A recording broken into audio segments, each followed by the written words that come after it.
విజయిజం channel చూసే వాళ్ళందరికీ ఒక రిక్వెస్ట్. అదేంటంటేనండి, నేను నేను నా నా ఛానల్లో నా టీం వాళ్ళు కానీ, పాటలో ఉన్న వాళ్ళు కానీ, వాళ్ళందరూ నాకు చాలా ఇంపార్టెంట్. నా ఇజం ఏంటంటే వాళ్ళందరి క్యారెక్టర్స్ని ప్రజెంట్ చేయాలని నాకు ఇష్టం. నా టీము, నా క్యారెక్టర్స్, నాకు ఇష్టమైన క్యారెక్టర్స్ మీరెందుకు చూడాలి, మీకు బోరేమో అని మీరు అనుకోవచ్చు, తప్పలేదు. నేనైనా మీ ప్లేస్లో ఉంటే అలాగే అనుకుంటాను. కానీ ఇదేంటంటే నేను చెప్పాను కదండి, నాకు ఏమనిపిస్తే అది చేయాలనే నాకు అనిపిస్తుంది. కానీ అవతల వాళ్ళు ఇబ్బంది పెట్టడం కూడా నేను ఖచ్చితంగా ఆలోచిస్తాను. ఇప్పుడు వేల యూట్యూబ్ ఛానల్స్ ఉంటాయి, అందులో బోల్డ్ వస్తాయి. ఇవన్నీ మంచి మంచి మానేసి ఇప్పుడు ఈవిడ గురించి వాళ్ళ గురించి చెప్పేవన్నీ వినాలంటే బోర్ కొడుతుంది కదా, ఇంత పెద్ద వీడియోస్ ఏంటి అని అనిపించవచ్చు, తప్పేం లేదు. దానికి నేను చెప్పేది ఏంటంటే, మీరు కొంచెం అంటే 10 నిమిషాలు 5 నిమిషాలు అలా చూడండి, లేదా మీకు ఎప్పుడైనా టైం ఉంటే మొత్తం చూడండి ప్లీజ్. ఇలా కాదు, అసలు మాకు స్టార్ట్ అవ్వగానే మాకు నచ్చట్లేదు, మేము చూడాలనుకోవట్లేదు అన్నా కూడా నేను ఖచ్చితంగా అర్థం చేసుకుంటాను. బట్ ప్లీజ్ నా వైపు నుంచి రిక్వెస్ట్ ఏంటంటే, ఒక ఫస్ట్లో వచ్చే 3-4 వీడియోస్ కొంచెం అలా ఉంటాయి, తర్వాత నేను షార్ట్గా చిన్నగా చేస్తాను. Thank you.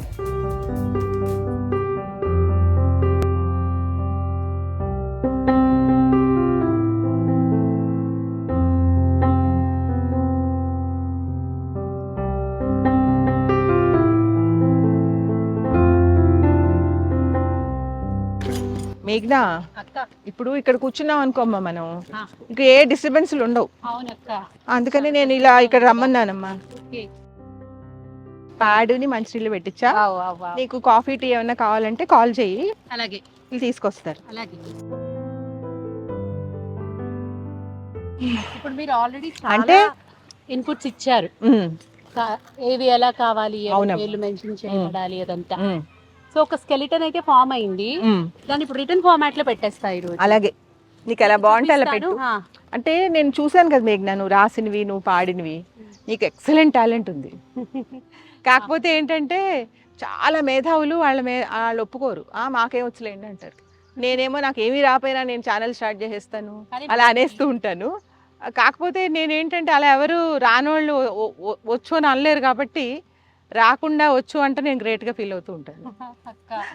అది కూడా కాకుండా మేఘ్నా, అదొక కారణం నీ తెలివితేటలు. తర్వాత నాకు విపరీతమైన నమ్మకం యేసు ప్రభు మీద.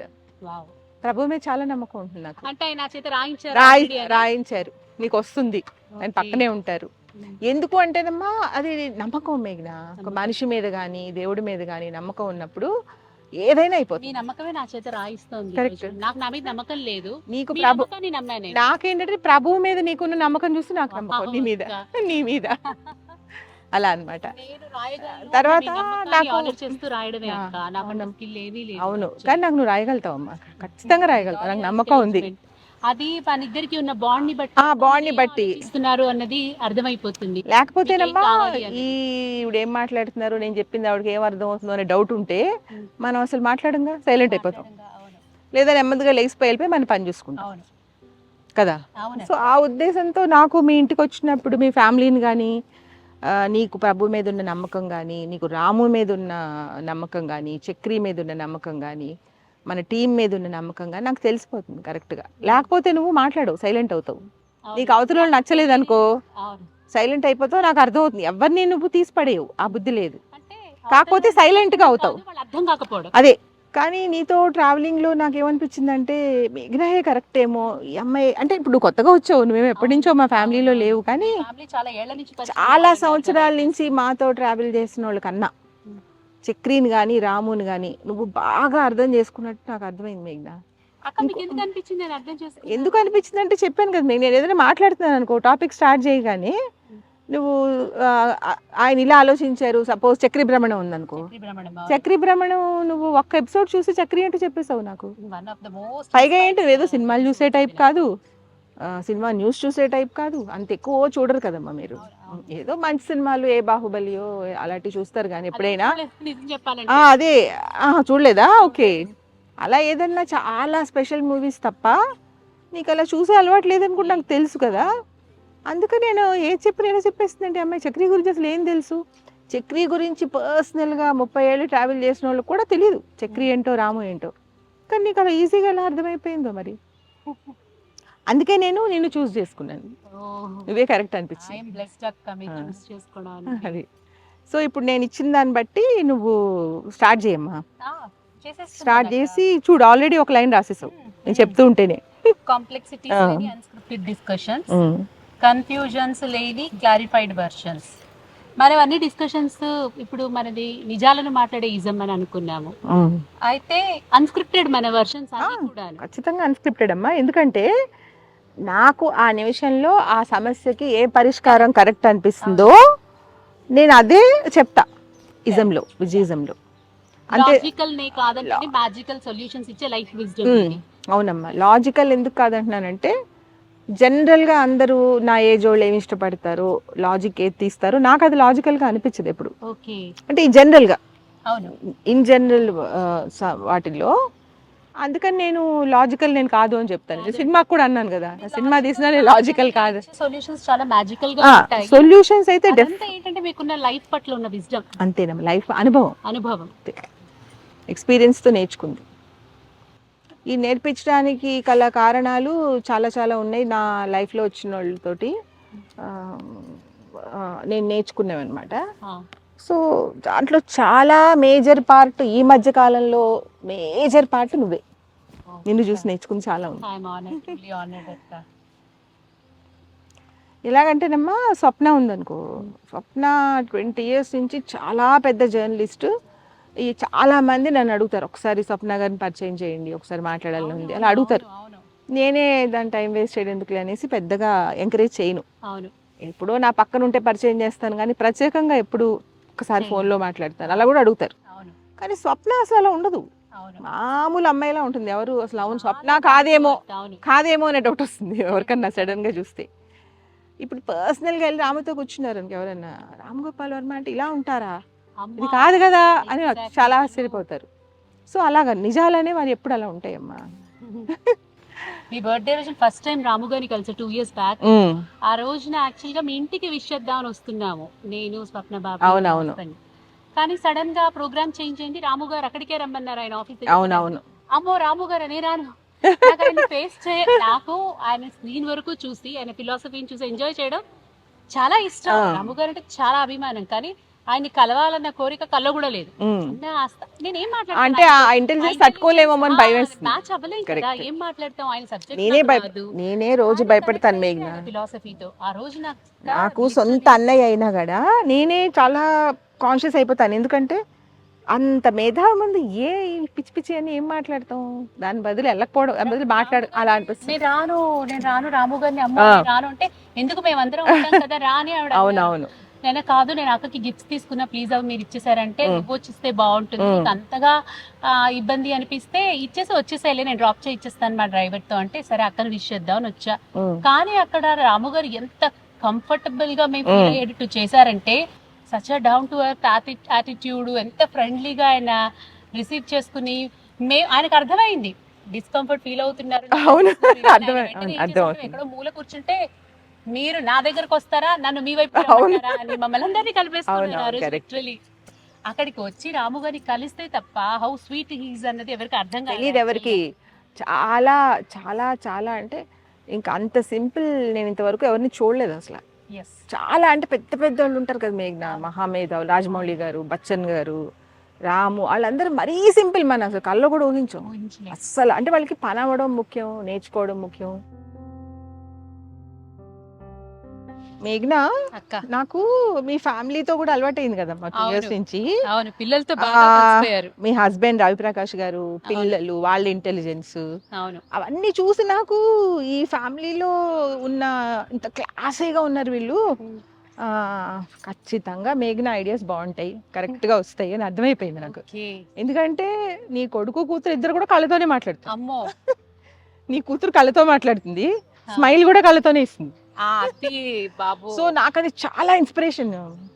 ఇంత చిన్న పిల్ల ఇంత తెలివిగా ఆలోచిస్తుంది, కళ్ళతో మాట్లాడు, మనం ఎందుకు ఊరికే పిచ్చి పిచ్చిగా నాకు ఫస్ట్ అర్థం కాలే, మీరు అన్నారు అద్వితి పేరు కూడా మెన్షన్ చేయాలి పాటలో అంటే దీని కాంట్రిబ్యూషన్ ఏముంది, నాన్ సింక్ అవుతుందేమో, అందరు నా సెల్ఫ్ డబ్బా కొట్టుకుంటున్నాను పిల్లల గురించి అనుకుంటారని భయం వేసింది. కానీ గా నువ్వు రాస్తున్నావు కాబట్టి అనిపిస్తుందమ్మా, అది వేరే వాళ్ళు రాస్తే అలా అనిపించదు. కానీ మీరు చెప్పిన పాయింట్ నాకు అర్థమైంది. యాక్చువల్ గా మీరు ఎందుకు మెన్షన్ చేస్తున్నారు వాళ్ళని, మీ పర్సనల్ ఎక్స్పీరియన్స్ వాళ్ళతో ఉంది. డెఫినెట్ గా ఉంది. ఎందుకంటేనమ్మా అన్ని వయసులోని నేను వాళ్ళతో పాటు అన్ని వయసు ఇప్పుడు రేవతి ఫ్రెండ్స్, నీతోటి నువ్వు చాలా చిన్నదాన్ని, నా పక్కన ఉంటే అందరికి నేను చెప్తాను మేఘనా నా ఫ్రెండ్ కానీ నా ఏజ్ కాదు, నా కొడుకు ఏజ్ అని ఎప్పుడు స్పెసిఫై చేస్తూ ఉంటాను. అందుకని నేను ఏమనుకుంటున్నానంటే చెట్టు చూడు ఎంత బాగుందో,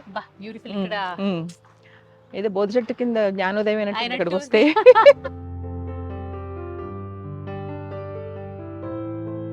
మేఘనా ఏంటమ్మా నువ్వు అప్పుడు 8 లైన్స్ రాస్తావా? ఒక్కసారి చదువుతాను.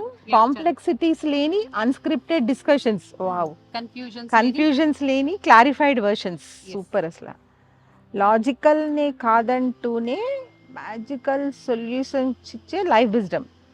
ఎగ్జాక్ట్లీ అదే నేను చెప్పింది. సింప్లిసిటీయే తన ఆభరణం పాతగా ఉండదా మేఘనా? అంటే కానీ అది నిజంగా మీకు స్పెషల్ డెకరేషన్స్ ఏం అక్కర్లేదు, మీరు మేకప్ చేసుకోరు, ఆర్నమెంట్స్ వేసుకోరు, మీరు సింపుల్ గా ఉండడమే మీకు ఒక అలంకరణగా కనిపిస్తుంది ఎప్పుడు కూడాను. కరెక్ట్. నాకు నచ్చదు ఆభరణాలు, నచ్చదు అంటే ఇప్పుడు నువ్వు వేసుకుంటే ఇష్టం చాలా చూడడం, కానీ నాకు ఎందుకు అంత ఉండదు. ఓకే, పాజిటివిటీయే తన ఆయుధం, ఇది కరెక్ట్. నా ఆయుధం అదే పాజిటివిటీ. ఎందుకంటే ఎవరే తప్పు చేసినా దాని వెనకాల కారణాలు ఉంటాయి, అది మనం అర్థం చేసుకోవాలి. అర్థం చేసుకున్నప్పుడే హ్యూమన్ రిలేషన్స్ కి అర్థం ఉంటుంది. అవును, మీరు ఎంత పాజిటివ్ గా ఉంటారో అది మీకు ఒక వెపన్ లాగా ఎలా పనిచేస్తుందో చాలా కరెక్ట్. నా ఆయుధం ఇదేనమ్మా పాజిటివిటీ. ఇంట్లో ఏం జరిగినా నేను ఇదే వాడతాను పాజిటివిటీ. ఏమోలే వాడికి ఏమనిపించిందో, వాళ్ళు బూతులు తిట్టినా కూడా నాకేం అనిపించదు, ఏ ఫ్రస్ట్రేషన్ ఉందో సరేలే అనుకుంటాను. ఇన్స్పిరేషన్ రామోయిజం, ఇది కరెక్ట్. ఇగ్నిషన్ స్వప్న జర్నలిజం, ఇది చాలా కరెక్ట్. ఎందుకంటే వాళ్ళకు ఉండాలన్న రాము గారి మాటను పట్టుకుని మీరు మీ ఇజం ని డెవలప్ చేసుకున్నారు. అంతే, కరెక్ట్. ఇక్కడ కూడా మళ్ళీ మీరు రామోయిజం లోంచి తీసుకున్నది కనిపించదు. రామోయిజం నేను ఫాలో అయ్యేది ఏంటంటే ఎవరి ఇజం వాళ్ళకు ఉండాలి. ప్లస్ నేను అందులోంచి ఫాలో అయింది ఏంటంటే పరిణామాలు ఏమైనా ప్రయత్నం మానకూడదు అనేది. అంటే ఇప్పుడు చాలా మంది చెప్పుంటారు, కానీ రాము చెప్పింది నాకు బాగా పట్టుకుంది. అవును, ఇక్కడ సమస్య ఏదైనా కానీ కామన్ సెన్స్ తో ట్రబుల్ షూటింగ్, లాజికల్ ఇక్కడ అది వస్తుందా? ఇక్కడ సమస్య ఏదైనా కానీ కామన్ సెన్స్ తో ట్రబుల్ షూటింగ్. సూపర్, అసలు ఇది చాలా బాగుంది. ట్రబుల్ షూటింగ్ మీరు అన్నారు కదా, ట్రబుల్ షూటింగ్ అని మనం ఒక టైటిల్ పెట్టచ్చు. సూపర్ బాగా పెట్టచ్చు. దాని మీద కూడా ఒక ఎపిసోడ్ చేద్దాం. కామన్ సెన్స్ తో సమస్యల్ని ఎలా ట్రబుల్ షూట్ చేయొచ్చు. కరెక్ట్, ట్రబుల్ షూటింగ్ చాలా నచ్చింది నీకు, అది మనం పెడదాం. దీని టైటిల్ గా పెట్టి ఒక ఎపిసోడ్ చేద్దాం. దాని తర్వాత లాజికల్ ని కాదంటూ మ్యాజికల్ సొల్యూషన్స్ ఇచ్చే లైఫ్ విజ్డమ్. ఫాస్ట్ గా రాసేస్తున్నాం మీరు ఇస్తున్నారక్క నాకు, మరి అలా అంటే నాకు కావాలి. నేను కనీసం ఒక 1 వీక్ అన్నా పడుతుందేమో నువ్వు రాయడానికి అనుకున్నాను. నాకు కావాల్సిన సారం అంతా మీ నుంచే వస్తుంది కాబట్టి మీరు పక్కన ఉన్నారు కదా. ఆ పాటలో శోభన్ బాబు అంటారు, కనుల ముందు నీ ఉంటే కవిత పొంగి పారదా అనేసి. ఆవిడ్ని చూసినప్పుడు ఆయనకు వచ్చేసింది ఇన్స్పిరేషన్. సో నాకు కూడా అలాగే వచ్చింది. రాయడానికి మీరే నాకు ఇన్స్పిరేషన్. నువ్వు రాయగలుగుతావు అనేది నిన్ను చూస్తేనే వచ్చింది, చూస్తూ ఉంటే అదే వచ్చేది. ఎవరికైతే చెప్పాను వాళ్ళు సైడ్ అయిపోతూ నువ్వేమో ముందుకు వచ్చేస్తూ. మళ్ళీ ఇంకొకటి ఏంటంటే నువ్వు లేనప్పుడు నాకు యేసుప్రభు అలా చెప్తా ఉండేవారు, అదిగో చూడు అక్కడ ఏం చేస్తుందో అని. అలా చూస్తే అక్కడ నువ్వు రాస్తా ఉండేదాన్ని. కాదు, ఆయన చెప్పేశారు కదా రాయించమని, ఇంకేంటి ఎవరు చెప్పక్కర్లేదు, ఆయన చెప్పేశారు. అంటే ప్రభు ఎక్కడి నుంచి అమ్మా, నాలోంచో నీలోంచోనే కదా వచ్చేది. అంటే నాకు లోపల ఉన్నది ఆయన బయట తీసుకొచ్చారు, ఆయన రూపం అది. సో ఇదైతే నేను ఇంతవరకు నేను సాటిస్ఫైడ్. అక్క ఏంటి ఫోన్ చేశారు రమ్మని? పాట రాసావు కదా, అందులో ఏమో అందరు ఏంటి ఆ పాట, ఆ ప్రణు ఎవరు, అద్వితి ఎవరు అని అడుగుతున్నారు. ఓ సాంగ్ లో క్యారెక్టర్స్, అందుకని ఓకే. మనం అయితే ఖచ్చితంగా అందరి సందేహాలు మనం నివృత్తి చేయాల్సిందే. అందుకనే నేను ఏమీ లేదు, ఉన్నారు, కాకపోతే మీ కాల్ కదా ఉన్నారు. అదే నేను పిలిస్తే వస్తావని అనుకుంటున్నాను. కాల్ మీది కాబట్టి ఆగమేఘాల మీద వచ్చేసా.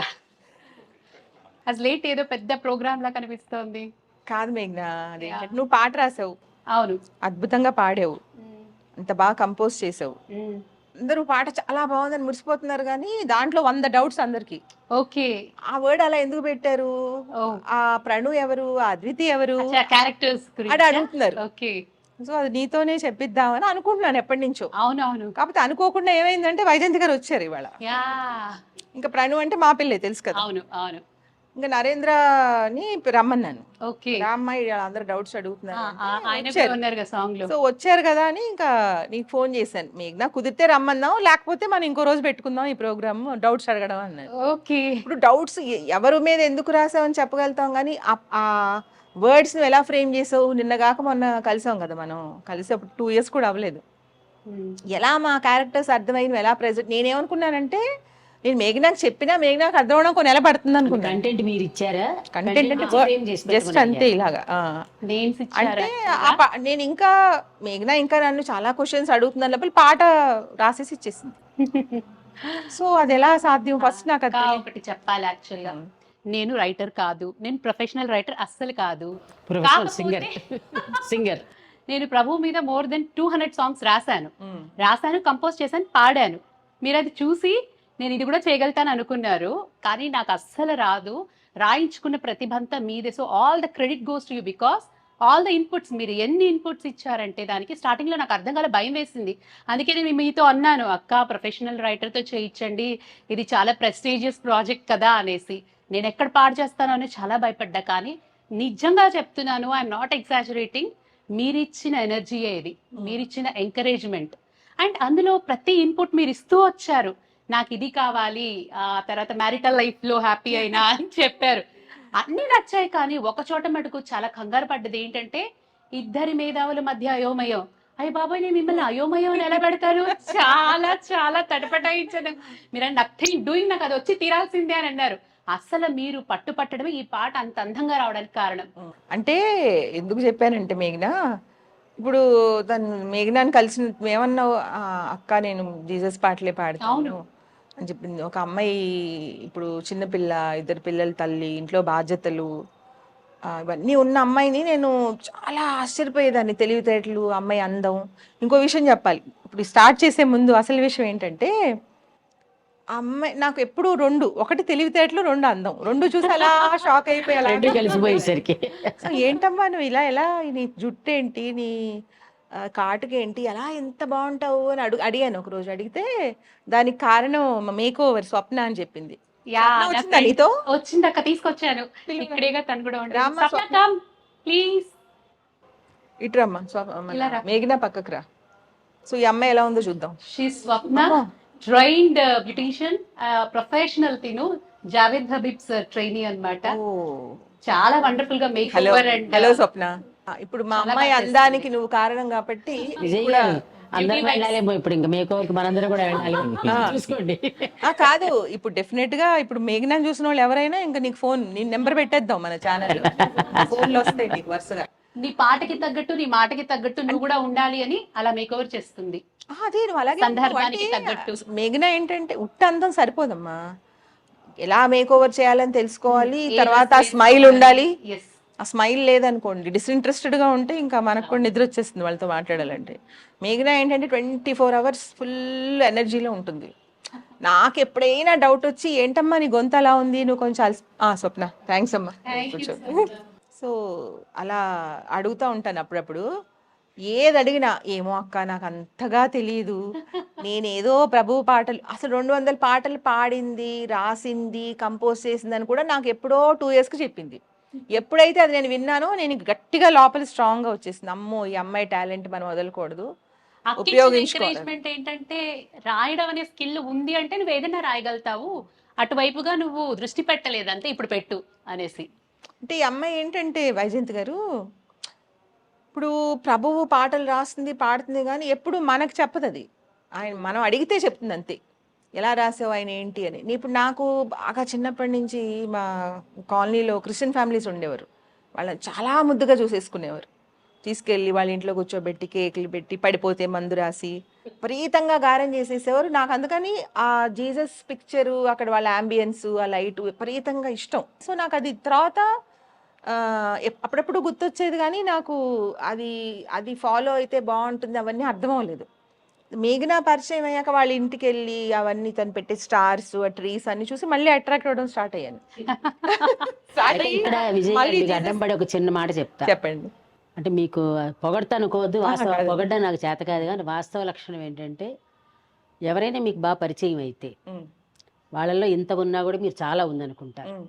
అందరి మాట చెప్తాను, అంటే మేఘనా అని అంటున్నానండి. అదే మమ్మల్ని అందరినీ. అంటే అది మేము కొంచెం మామూలుగా మాట్లాడి మీరు చాలా మంచివాళ్ళు అంటే, లేకపోతే నరేంద్రన్ అవ్వచ్చు, ఎవరినైనా సరే. అంటే నేను అబ్జర్వ్ చేసిన ప్రకారం చెప్తున్నాను. ఇప్పుడు నేను కూడా చాలామంది ఇంటర్వ్యూ చేసినప్పుడు చూస్తే, ఇప్పుడు ఆర్జీవి గారు అంటే చాలా పెద్ద సెలబ్రిటీ, ఇంటర్నేషనల్ లెవెల్ ఆయన. ఒక సెలబ్రిటీ ఫ్యామిలీకి సంబంధించిన వాళ్ళని నేను కొంతమందిని చేసినప్పుడు వాళ్ళకి గుర్తింపు లేకపోయినా వాళ్ళు చూపించే అహంకారం అది చూస్తే నాకు ఆశ్చర్యం వేసేది. ఓహో, ఇలా సెలబ్రిటీస్ పిల్లలు అహంకారం చూపిస్తారు అనుకో. మేము కూడా నాన్న పిల్లలు అయినా కూడా మాకు చూపించడం తెలియదు, మా నాన్న లేదు, మాకు సింపుల్. లేదు. అలాగే చూసిన తర్వాత నాకు మళ్ళీ సేమ్ నేను కనెక్ట్ అయింది మీతో. నిజానికి మాకు మీరు ఎవరు పరిచయం లేదు, మాకు 2-3 ఏళ్ల పరిచయం.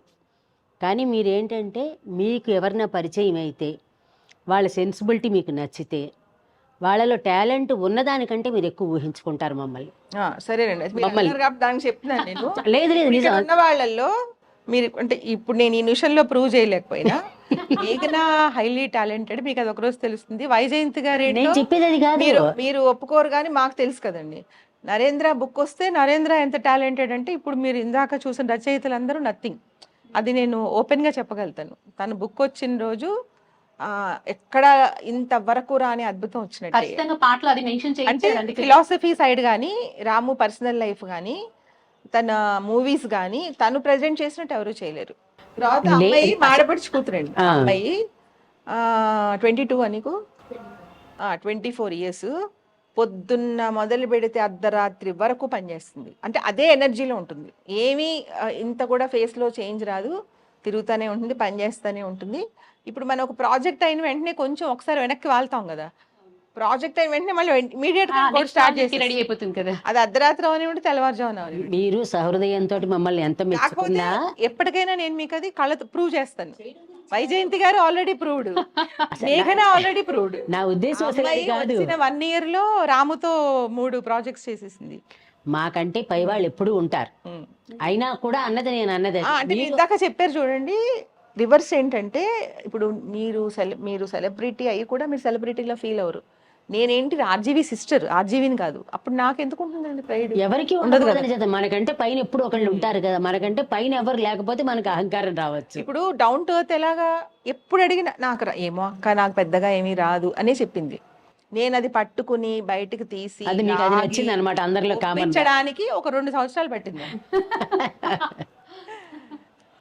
అంటే అప్పుడు కూడా నేను అంటే ప్రతిరోజు షాక్ అవుతాను వైజయంతి గారు మేఘనాని చూసి. ఈ అమ్మాయిలో ఇంత టాలెంట్ ఉందా, మరి ఇప్పటి వరకు ఏమైంది, ఎక్కడున్నావు నువ్వు అని అడుగుతాను రోజు. అవును, మీరు ఎప్పుడు చెప్తారా మాట. సో అదమ్మా. అయితే ఇప్పుడు నరేంద్ర, ఇప్పుడు ఏంటంటే పాట ఎవరికి పాట నచ్చుతోంది కానీ ఏంటనో అర్థం అవట్లేదు. సార్ నువ్వు ఒక్కొక్క లైన్ చదివితే మనం మేఘన ఏం చెప్తుందో విందాం.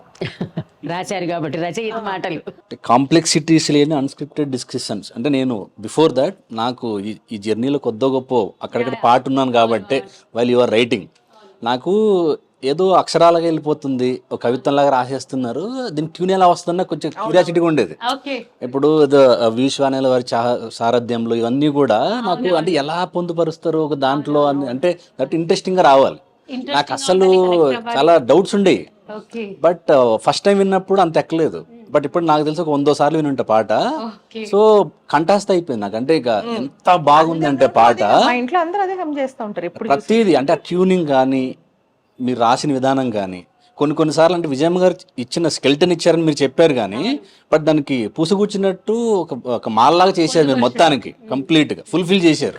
ఎగ్జాక్ట్ గా అనుకున్న అంతగా మా ఇద్దరికి ఏమి 10-15 ఏళ్ళు పరిచయం కాదండి. జస్ట్ 2 years పరిచయంలో అసలు మా ఫ్యామిలీ ఏంటి, నేనేం చెప్పాను, నేను ఎందుకు అయోమయం, నేను ఎందుకు మేధావులకి అట్రాక్ట్ అవుతాను, ఇవన్నీ అర్థం అవడం కష్టం కదా. అంటే ఆ 2 years జర్నీలో మీరు అర్థం చేసుకొని ఎగ్జాక్ట్ గా ఏం ఆలోచిస్తున్నారు విజయమ్మ గారు అన్నది పర్ఫెక్ట్ గా క్యాచ్ చేసి రాశారు. చాలా గర్వంగా ఏం చెప్తానంటే ఇన్ఫర్మేషన్ ఉండడం వేరు, దాన్ని వర్డ్స్ లో పెట్టడం వేరు. ఫీల్ అవుతాను. కానీ మేఘనా ఏంటంటే నాకేమీ లేదు అని మొత్తం చూపించేసింది. తర్వాత నేను చెప్పింది అర్థం అవడం చాలా కష్టం. అది చాలా క్లిష్టమైన ఇన్పుట్స్ నేను ఇచ్చి నాకు అన్నిటికంటే ది బెస్ట్ గా జేడి చక్రవర్తి గారి గురించి మీరు అర్థం చేసుకొని రాసిన విధానం అసలు ది బెస్ట్ అసలు. జేడి చక్రవర్తి అంటే గారి పాదరసంలా కోడ్తో అయిపోయింది నాకు, ఇంకా అంటే ఆ క్యారెక్టర్ వచ్చేసింది అక్కడ. అట్టే జారిపోయే నాకు ఎంత నచ్చేసింది ఆ వర్డ్. నాకు ఫస్ట్ జేడీది, నెక్స్ట్ నరేంద్రది. ఎందుకు అవి అంత బాగా వచ్చాయి అంటే వాళ్ళతో పర్సనల్ గా కూడా ఇంకొకటి గమనించావా నువ్వు, పాటలో నరేంద్ర పేరు జేడీ పేరు వచ్చినప్పుడు వాయిస్ లో ఆ ఇష్టం కూడా తెలిసిపోతుంది. obviously చాలా ఇష్టం. అదేదో ముద్దుగా తిడుతున్నట్టుంది కానీ పదమని అది నేను గట్టిగా స్ట్రాంగ్ గా చెప్పాను. నువ్వేం రాస్తావో నాకు తెలియదు, స్ట్రాంగ్ గా ఉండాలని చెప్పాను. స్ట్రాంగ్ గా రాసింది కానీ వాయిస్ లో లైట్ తీసుకొచ్చేసి దాన్ని లైట్ చేసేస్తాను. అది నిజంగా వాళ్ళ మీద ఇష్టమే. అదే ఇష్టం తెలిసిపోతుంది. సో టు స్టార్ట్ విత్ అక్క, ఇప్పుడు కాంప్లెక్సిటీస్ లేని అన్స్క్రిప్టెడ్ డిస్కషన్స్, కన్ఫ్యూజన్స్ లేని క్లారిఫైడ్ వర్షన్స్. అంటే ఈ థాట్ ఎలా వచ్చింది నాకు అర్థం కాలేదు ఫస్ట్. అంటే బ్రీఫ్ ఇచ్చినా కూడా దీన్ని ఒక వర్డ్స్ లో పెట్టడం మీద నాకు చాలా ఆశ్చర్యంగా ఉంటుంది ఇప్పటికీ. అదే ఒకటి చెప్పాను, ఏమన్నానంటే అమ్మ మాటలు మన మాట మనీ సినిమాలోగా మాటల్లో ఉండాలి. Correct correct. ఊరారా ఊరూరారా పాట తర్వాత అచ్చంగా తెలుగులో కాదు, లిటరరీ తెలుగు వద్దు.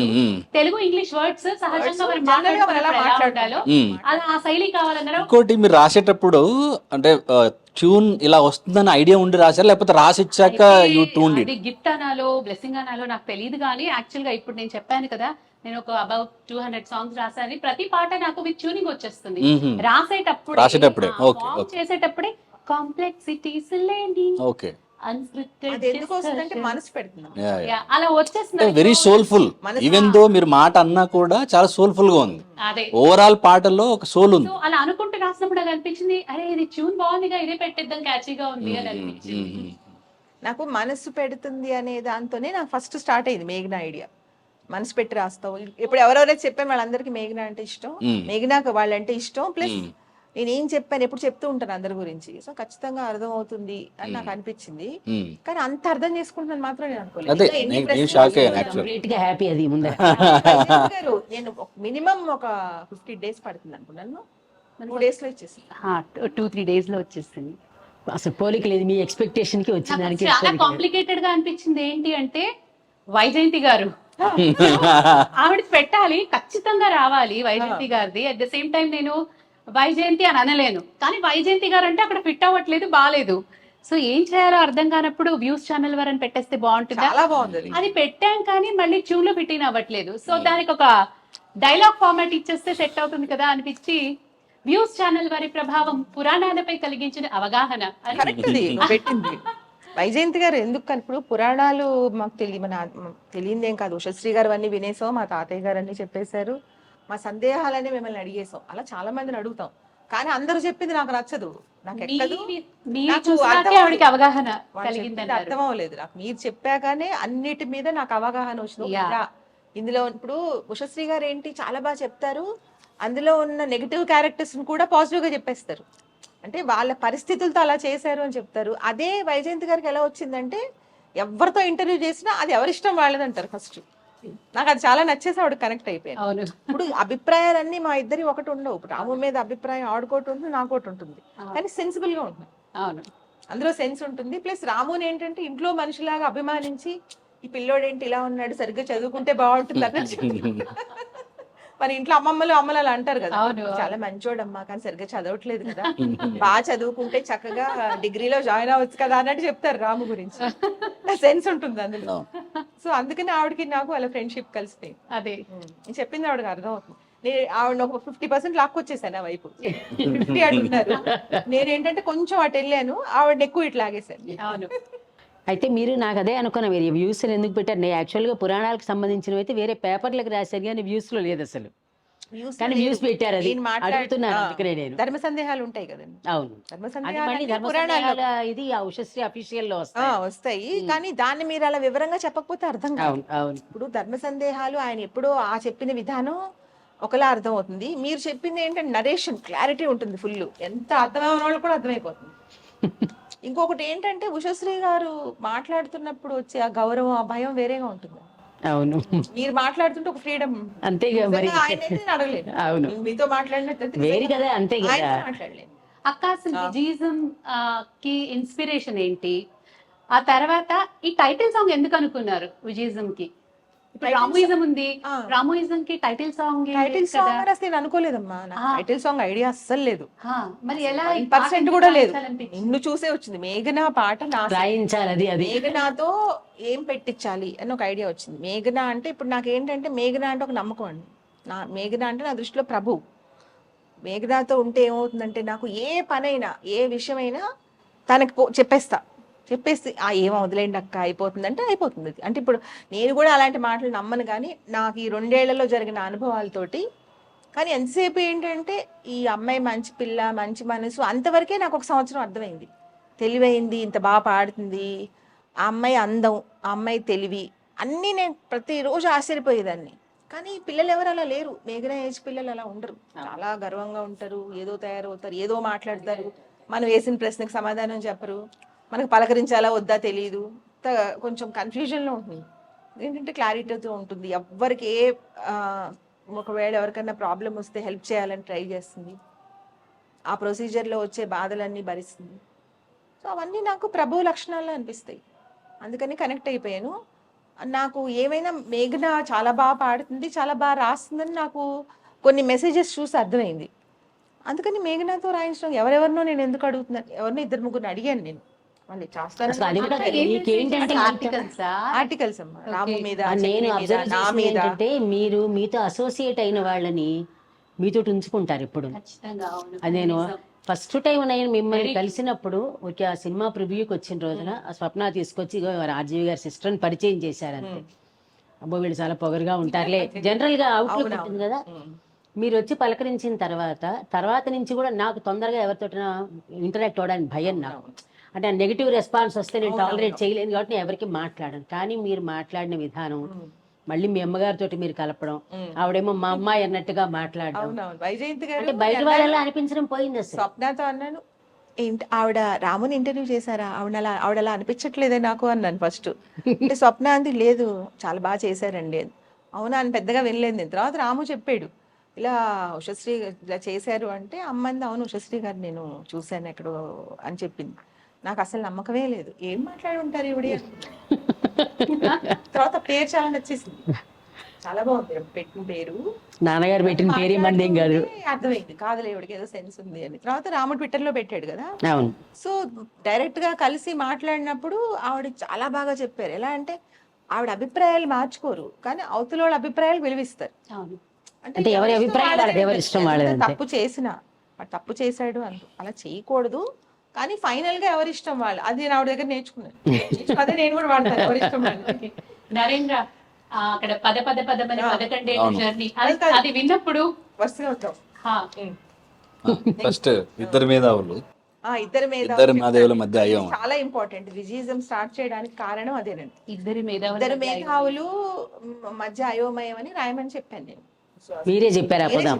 ఎందుకు ఇద్దరు మేధావులు, చుట్టూతా మేధావులు ఉన్నా కూడా మేధావులతో పెరిగాను, కానీ అందరూ నా చుట్టూ ఉన్న వాళ్ళు అందరూ మేధావులే, కానీ నాకు అస్సలు తెలివి అనేది జీరో. మీరు లేదనుకుంటున్నారేమో, మీరు బయటికి తీసుకురాలా. కరెక్ట్. అక్కడ ఏంటంటే రాము, మా అన్నయ్య, తమ్ముడు విపరీతమైన తెలివితేటలు. ఇంకా అసలు అంటే మీరు ఇప్పుడు మా తమ్ముడిని కలవలేదు, కానీ రాము కన్నా ఎక్కువ తెలివి. అలాంటి వాళ్ళతో పాటు నేను పెరిగాను, కానీ అస్సలు ఏ విషయంలో తెలియలేదు. కానీ నాకు తెలియలేదని కూడా నాకు అప్పుడు తెలియదు, అసలు అది కూడా నాకు నోట్ అవ్వలేదు. కొంచెం పెద్ద అయ్యాక ఈ రామోయిజం చూడడం స్టార్ట్ చేశాక, అవును ఇంత తెలివైన వాళ్ళ దగ్గర నేను పెరిగి నాకు అసలు తెలియలేదేంటి అని ఒకటి స్టార్ట్ అయింది లోపల. తర్వాత నా క్లోజ్ ఫ్రెండ్ 40 ఏళ్ళ నుంచి స్నేహం, రాము భార్య రత్న, ఆ అమ్మాయి ఏంటి distinction, school first, MSc microbiology topper, విపరీతంగా సిస్టమేటిక్, విపరీతంగా తెలివితేటలు. నా క్లోజ్ ఫ్రెండ్, రోజుకి 12-13 గంటలు తనతోనే ఉండేదాన్ని, కానీ మరి నాకు మార్కులు రాలేదు, చదువుకోలేదు, తెలివి రాలేదు. అలా ఆలోచిస్తే నా చుట్టూ ఉన్న వాళ్ళు అందరూ తెలివైన వాళ్ళే, నేను ఒక్కదాన్ని అయోమయం అని నాకు అర్థమైంది. సో లోపల నుంచి ఒక బాధ స్టార్ట్ అయింది, ఎందుకు నేను ఇలా ఉన్నాను అని. స్టార్ట్ అయ్యి ఆలోచించి అవును, కానీ నాకు పక్కన వాళ్ళు తెలివి అర్థం అవుతుంది. అంటే ఇక్కడ అడుగుతాను, ఇంట్లో ఆడపిల్ల రెస్ట్రిక్షన్ అని ఏమైనా ఉండేదా మీకు? ఉండేవి, కానీ ఉన్నా కూడా ఎంత ఇంట్లో బంధించేసినా కూడా ఎంతో అంటే అలా కాదు, రెస్ట్రిక్షన్ కి ఒక్కొక్కసారి ఏమవుతుందంటే మన ఆలోచన కూడా మనం తగ్గించేసుకుంటూ ఉంటాం. కరెక్టే, అది మీరు ఒక చెప్పిన పాయింట్ inferiority కరెక్టే. complex అది వస్తూ ఉంటుంది. అక్కడ ఆఖరికి పెళ్ళయి మా అత్తగారి ఇంటికి వెళ్ళినా మా అత్తగారు చాలా ముద్దుగా చూసుకునేవారు, అవును చెప్పారు మీరు, మనవరాలుగా మనవరాలుగా చూసుకునేవారు. చూశారన్నారు. సో అక్కడ కూడా తెలివి పెరిగే ఛాన్స్ లేదు. ఓకే. ఇప్పుడు వాళ్ళు ఏంటి ఇంత అయోమయం గారమే. తిట్టారనుకోండి, గారమా. మళ్ళీ ఏమన్నా. సో అలా నేను చూసి ఇదే నేను ఒక్కదాన్ని ఇలా ఎందుకున్నాను, అందరూ అలా ఎందుకున్నారని ఆలోచన మొదలయ్యి రామోయిజం చూసి, రాముని చూసి, అందరినీ చూసి నెమ్మదిగా తెలివైన వాళ్ళందరూ నాకు అర్థమైపోతారు వెంటనే, కానీ నాకు తెలివి ఉండదు. ఇదేంటా అని ఆలోచించి ఈ మధ్యన ఒక 2 years 4 years బ్యాక్ నుంచి ఇంకొక చాలా ఇంపార్టెంట్ నా తెలివితేటలు పెరగడానికి నరేంద్రతో 11 years నుంచి జర్నీ చేసి ఓ ఇలా ఆలోచించాలా, ఇలా ఉండాలా, ఇంత చిన్న పిల్లోడు ఇంత బాగా చెప్తున్నాడు నాకెందుకు అర్థం అవ్వట్లేదు అని ఆలోచించడం మొదలుపెట్టాను. తర్వాత మేఘన, స్వప్న, మా ఇంట్లో మా పిన్ని గారు పిల్లలు ఉంటారండి, 3 పిల్లలు సిస్టర్స్, వాళ్ళు 3 తెలివైన వాళ్ళు, చాలా బాగా ఆలోచిస్తారు, చాలా బాగుంటారు, అన్నిట్లో నాకు సహకరిస్తారు. కానీ నేను ఒక్కదాన్ని ఎందుకు ఇలా ఉన్నాను అని విపరీతమైన ఆలోచన వచ్చేది. ఇలా ఆలోచించి బాధపడడం కన్నా ఏదో ఒక సొల్యూషన్ వెతుకుదామని మేధావులతో సావాసం పెరిగింది. తర్వాత మేధావులే ఎందుకు చేయాలి, నేను కూడా ఎందుకు చేయకూడదు, మేధావులు కానంత మాత్రాన చేయక్కర్లేదని ఏం లేదు కదా అని ఆ పాయింట్తో విజయిజం అనుకున్నాం. అయితే మీరు అంటున్నారు కదా మేధావులతోటి సహవాసం చేశానంటున్నారు కదా, జనరల్గా బర్డ్స్ ఆఫ్ సేమ్ ఫెదర్ అంటాం. అవునవును. మనకి తెలివితేటలుంటేనే అవతల తెలివితేటలు ఉన్న వాళ్ళతో మాట్లాడతాం. అదే అంటున్నానండి, నా తెలివి ఏంటంటే దాక్కుని నిద్ర లేపారు అంతే. విచిత్రమైన తెలివితేటలు ఏంటంటే కొన్ని చాలా తెలివిగా ఉంటాయి, కొన్ని చాలా అయోమయంగా ఉంటాయి. అందుకని మేఘనాకి ఇస్తే మీ అమ్మ అక్కని ఎలా రాస్తాను అక్క అయోమయం అయోమయం మాత్రం నేను రాయనంది. రాయాలమ్మా, నా లైఫ్ స్టార్టింగ్ అక్కడ అయింది. యా. అక్కడ స్టార్ట్ అయ్యి ఏ తెలివి లేకుండా నేను ఒకటి చెయ్యొచ్చు అనే దాని దగ్గర ల్యాండ్ అయింది. సో అది ఒక డిఫరెంట్ తెలివితేటలు కదా, తెలివి లేకుండా డెరివేషన్ ఇచ్చుకోవచ్చు మనం. అయ్యో అంటే ఎనప ముక్క ఇనుముతో నిండిపోయింది అంటే అర్థం సాలిడ్ గా ఉన్నారని కూడా మీరు అనుకోవచ్చు. అది కూడా చెప్పండి. ఏ షేప్ అయినా తీసుకోవచ్చనా? ఎట్లా మన ఇష్టం, అంతే మనం అంతే. తీసుకోవడం లేదు. కానీ నా తెలివితేటలు పెరగడానికి కారణాలు మాత్రం మా బ్రదర్స్ ఇద్దరు. అంటే వాళ్ళని చూసి, అంటే 1% వాళ్ళు తెలివి వచ్చినా ఓకే అని వాళ్ళ మీద కాన్సన్ట్రేట్ చేయడం అలవాటు చేసుకున్నాను. తర్వాత మా మేనమావ అండి, అమ్మ వాళ్ళ తమ్ముడు, ఒక చెల్లెళ్ళు రత్న, చాలా కారణం రత్న, తర్వాత రాము కూతురు, వీళ్ళందరూ మహామేధావులు, మామూలు వాళ్ళు కాదండి. సో వాళ్ళందరినీ గమనించి మా కజిన్స్ అందరు కూడా 12 మంది అనమాట మొత్తం, అందులో నేను ఒకదాన్ని. సో వాళ్ళని చూసి, అందరినీ చూసి ఏమైనా సరే వయసు దాటిపోయిందని అనుకోకూడదు అని ఇంకా వయసు శరీరానికి మనసుకు కాదనుకోవాలి ఎప్పుడు. సో కానీ ఎక్కువ మాట్లాడి, ఎక్కువ కాన్సన్ట్రేట్ చేసి, ఎక్కువ ఈ మధ్యన ఈ తను వచ్చి ఒక 1 year అయిందండి, అంతకుముందు చదువుకునేది, ఈ మధ్యనే వచ్చింది. చిన్న పాప, దానికి అంత తెలివి, అంత చదువు, అంత కష్టపడుతుంది కదా, నేను ఇంకా వయసు అయిపోయిందని ఎలా అనుకుంటాం, కష్టపడాలి, ఏదో ఒకటి నేర్చుకోవాలి, ఏదో ఒకటి చేయాలని. ఇప్పుడు రాము ఇంటర్వ్యూస్ అది అయినప్పుడు ఆ యాంకర్లు అడిగేవన్నీ, ఏంటి వీళ్ళు ఇలా మాట్లాడుతున్నారు, నేనే బెటర్ ఏమో అనుకుంటాను చాలాసార్లు. ఏంటి వీళ్ళకి ఇంతే ఇది అర్థమైందా, చదువుకున్న వాళ్ళేంటి ఇలా నేనే బెటర్ కదా అని ఒక ఆలోచన స్టార్ట్ అయింది. బాగా లోపలికి ఆలోచిస్తే నాకే వాళ్ళు ఎక్కువ అర్థమయ్యారనిపించింది. కరెక్ట్. కానీ రాము కానీ ఎవరైనా అలా అనిపించి ఇంకా ఒక డెసిషన్ తీసుకున్నాను అనమాట, మనమే ఏదో ఒకటి చేద్దాం, సినిమా తీద్దాం డిఫరెంట్గా, ఒక ఛానల్ స్టార్ట్ చేద్దాం. ఈ లోపల నేను అనుకుంటున్నానని రాముకు తెలిసి అన్నాడు, ఏంటి రాముని అడుగుదామా వద్దా, అసలు ఇంత అయోమయానికి ఇది అవసరం అని అనుకుంటాడా అని ఆలోచిస్తుంటే ఒకరోజు తనే అన్నాడు, లేదు నువ్వు చెయ్యి అని, విజయిజం అని పేరు తనే పెట్టాడు. ఎందుకంటే ఎవరిజం వాళ్ళకి ఉంటుంది అని, ఎవరి వాదన వాళ్ళది. సో అలా అనమాట. నెక్స్ట్ అయితే ఒక్కసారి ఇక్కడ చిన్న మీరు ఎలాగో చెప్పారు కాబట్టి, అంటే మీరు వాళ్ళ చేత సింపుల్ వర్డ్స్ రాయించుకున్నారు. కొంచెం తెలుగు జ్ఞానం ఉన్న తర్వాత ఏమనిపిస్తుంది అంటే కాంప్లికేటెడ్ వర్డ్స్ వేస్తే కానీ మనశ్శాంతిగా ఉంటుంది. మాలాంటి వాళ్ళకి అబ్బా మనకు ప్రదర్శించుకోవాలని ఒక చిన్న కోరిక ఉంటుంది, ఉండాలండి. సరదాగా రాసిందే ఎక్స్ప్లెయిన్ చేస్తూనే చెప్తాను. విజయీజానికి అక్షర పూల బాణం, మీరు విజయీజం అని పెట్టుకున్నారు. అక్షరాలతోటి పూల బాణం అని ఎందుకంటే బాణం అంటే గుచ్చుకుంటుంది అనుకోకూడదు. మాయాబజార్లో ఆయన శరముల వలనే చతురోక్తులను అని చెప్పి ఒక పదం ఉపయోగించారు పెంగళి గారు. ఆయన ఇన్ఫ్లుయెన్స్ తోటి ఆ బాణం అనేది పెట్టానన్నమాట. మీకు పూల బాణం వేస్తున్నాం, గుచ్చుకునే బాణం కాదు ఇది, పూల మెత్తగా ఉంటుంది అనమాట. నా మనసులాగా మీరు అనకపోయినా నేను చెప్పుకుంటున్నా. కరెక్టే చెప్పారండి మీరు. దీనికి ఏంటంటే మీరు బ్రదర్ సిస్టర్ చెప్పినప్పుడు రాముని సుభద్ర విజయ, వాస్తవానికి రాముడికి చెల్లెళ్ళు లేరు, కృష్ణుడికే ఉన్నారు. నేను కృష్ణుడి పేరు కూడా తీసుకోవచ్చు మా రాము గారిని, కానీ మీ అందరూ రాము అంటారని చెప్పి మీరు సుభద్ర, ఆయనకి చెల్లెలు, మీరు విజయ. మీ చేతి గాంధీవం రాము చేతిలో మీకు ఏంటంటే మీకు ఆయుధం నిజంగానే మీ అన్నయ్య గారి మీకు ఇన్స్పిరేషన్. గాంధీవంలో ఆయన ఉంటేనే ఫస్ట్ థింగ్ మనం ఎంత అవనున్నా కాదనుకున్నా రాము గారి సిస్టర్ అనేది మీకు ముద్ర. అవునవును. నాకైనా ఫలానా వాళ్ళ అమ్మాయి అనేది ముద్ర, ఉషశ్రీ గారి అమ్మాయి అనే ముద్రగా నాకు ఐడెంటిటీ కంటే కూడా ఆ ముద్ర ఎక్కువ. అందుకని మీరు అది. తర్వాత మీ అమ్మగారిని కూడా చెప్పాలి. విజయ శిరోముకుటి సూర్యావతి, మీ అమ్మగారి కిరీటం లాంటి వాళ్ళు మీకు. విజయ సారథి విలక్షణ కంఠి స్వప్న, మీరు స్వప్న గురించి ఫస్ట్ నుంచి చెప్తున్నారు. స్వప్న నడుపుతోంది అని అన్నారు కాబట్టి తన సారథిలాగా మీకు నడిపిందనమాట. సరే, మీ వాదం విజయవాదం, విజయిజం మీరు పెట్టుకున్నారు అది. ఇప్పుడు మీకు ఒక్కొక్కళ్ళు ఏంటంటే ఒక దేవుడికి ఎలాగైతే ఆభరణాలు ఉంటాయో అలాగా స్వప్న శంఖం, అంటే గొంతు శంఖంలో పూరిస్తుంది స్వప్న. రాము చక్రం, చక్రం తిప్పుతాం అంటాం మనం. ఆయనే నడిపిస్తున్నారు మొత్తం అంతా, అందరినీ మిమ్మల్నైనా మమ్మల్నైనా కనిపించకుండా ఆయన చుట్టూ తిప్పుకుంటున్నారు మన అందరినీ ఆయన చక్రం. విజయ శారంగం, మీరేమో శారంగం ధరించారు ఇక్కడ. నెక్స్ట్ మీ అమ్మగారు ధనుస్సులాగా. సూర్యధను అని ఎందుకన్నానంటే సూర్యవంశం మీది అనుకుంటున్నా, చంద్రవంశమో సూర్యవంశమో నాకు తెలియదు కానీ అమ్మ బాణం లాంటి వాళ్ళని పెట్టి మీకు విజయశక్తి, ఈ చతురంగ బలం, వీళ్ళ నలుగురు మీకు బలం. అంటే తన పేరు రాయలేదు అనుకోవద్దు, అప్పటికి నేను వాళ్ళ వరకే ఆలోచించాను. లేకపోతే తన పేరు ఇంక్లూడ్ చేసి ఉండేదాన్ని. నరేంద్ర వీళ్ళెవరిని నేను ఇంకా ఆలోచించాల. ఇప్పుడు మీరు ఏంటంటే కొత్తగా విజయజం స్టార్ట్ చేశారు కాబట్టి అదే నవవధు, మీరు కొత్త పెళ్లి కూతురు. ఇప్పుడు విజయజానికి కొత్త పెళ్లి కూతురు. విజయజానికి చమత్కార కుసుమ శరం, ఇది కూడా చమత్కార బాణం వేయడం అని మాయాబజార్లో. అవునవును, ఛాయాదేవి అంటుంది బాణాన్ని చమత్కారంగా వేస్తారు అంటుంది. చమత్కారంగా బాణం వేయడం అంటే తెలియదు మనకి. అలాగా అందుకోండి ఈ వైజయంతి మాల. ఇది మీరు ఎప్పుడైతే పాట పంపించారో వెంటనే అరే నేను కూడా ఏం రాయలేదు ఏంటి ఇట్లా అని అనుకుని తెల్లవారుజామున 5ంటికి రాసిన పాట అనమాట. మీకు వెంటనే పంపాను కూడా. మీరు కంటిన్యూ చేయండి. లాంచ్ రోజున కూడా కొంచెం పానకంలో పుడకలాగా మధ్యలో అడ్డుపడ్డారు అనమాట. నాటకాలు కొట్టుకుందామని. కాదు. నెక్స్ట్ చదువమ్మా నరేంద్ర. వైరాగ్యం తెచ్చిన జ్ఞానోదయం. అది ఇప్పుడు ఇందాక చెప్పాను కదా, ఆలోచించి ఆలోచించి వైరాగ్యం వచ్చేసింది నాకు. మంచిది. అది ఏంటి అసలు ఏం చేయను, ఒక్క ఇంత తెలివితేటలు ఇంట్లో పుట్టి నేను దేనికి పనికి రాకుండా అయిపోయాను ఏంటి, నాకు వైరాగ్యం వచ్చేసింది. నాకు టైంలో డిప్రెషన్లోకి వెళ్ళిపోయాను. ఆ డిప్రెషన్లోకి వెళ్ళిపోయి అందులోంచి మళ్ళీ రాము స్వప్న రాముయిజం చూసి మళ్ళీ అందులోంచి బయటకి విజయిజంతో బయటకు వచ్చా. అయితే మీకు ఇన్స్పిరేషన్ విజయజానికి రామోయిజమే. రాముయిజం ప్లస్ స్వప్నతో మాట్లాడి స్వప్నతో ఉండి నేను చెప్పాలనుకున్న ఎవరు చెప్తారు, స్వప్న అయితే చెప్తుంది అని స్వప్న ఇన్స్పిరేషన్. అదే ఇంకా అలా తీసుకున్నాను అనమాట, స్వప్నాన్ని యాంకర్గా పెట్టి చేద్దామని. మిగిలిన లైన్స్ కూడా అడుగమ్మా. చక్రవర్తి గారు లేదు ఇంకొంది తర్వాత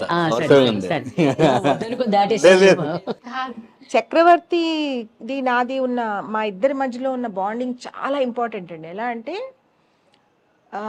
30 ఏళ్ళ జర్నీ.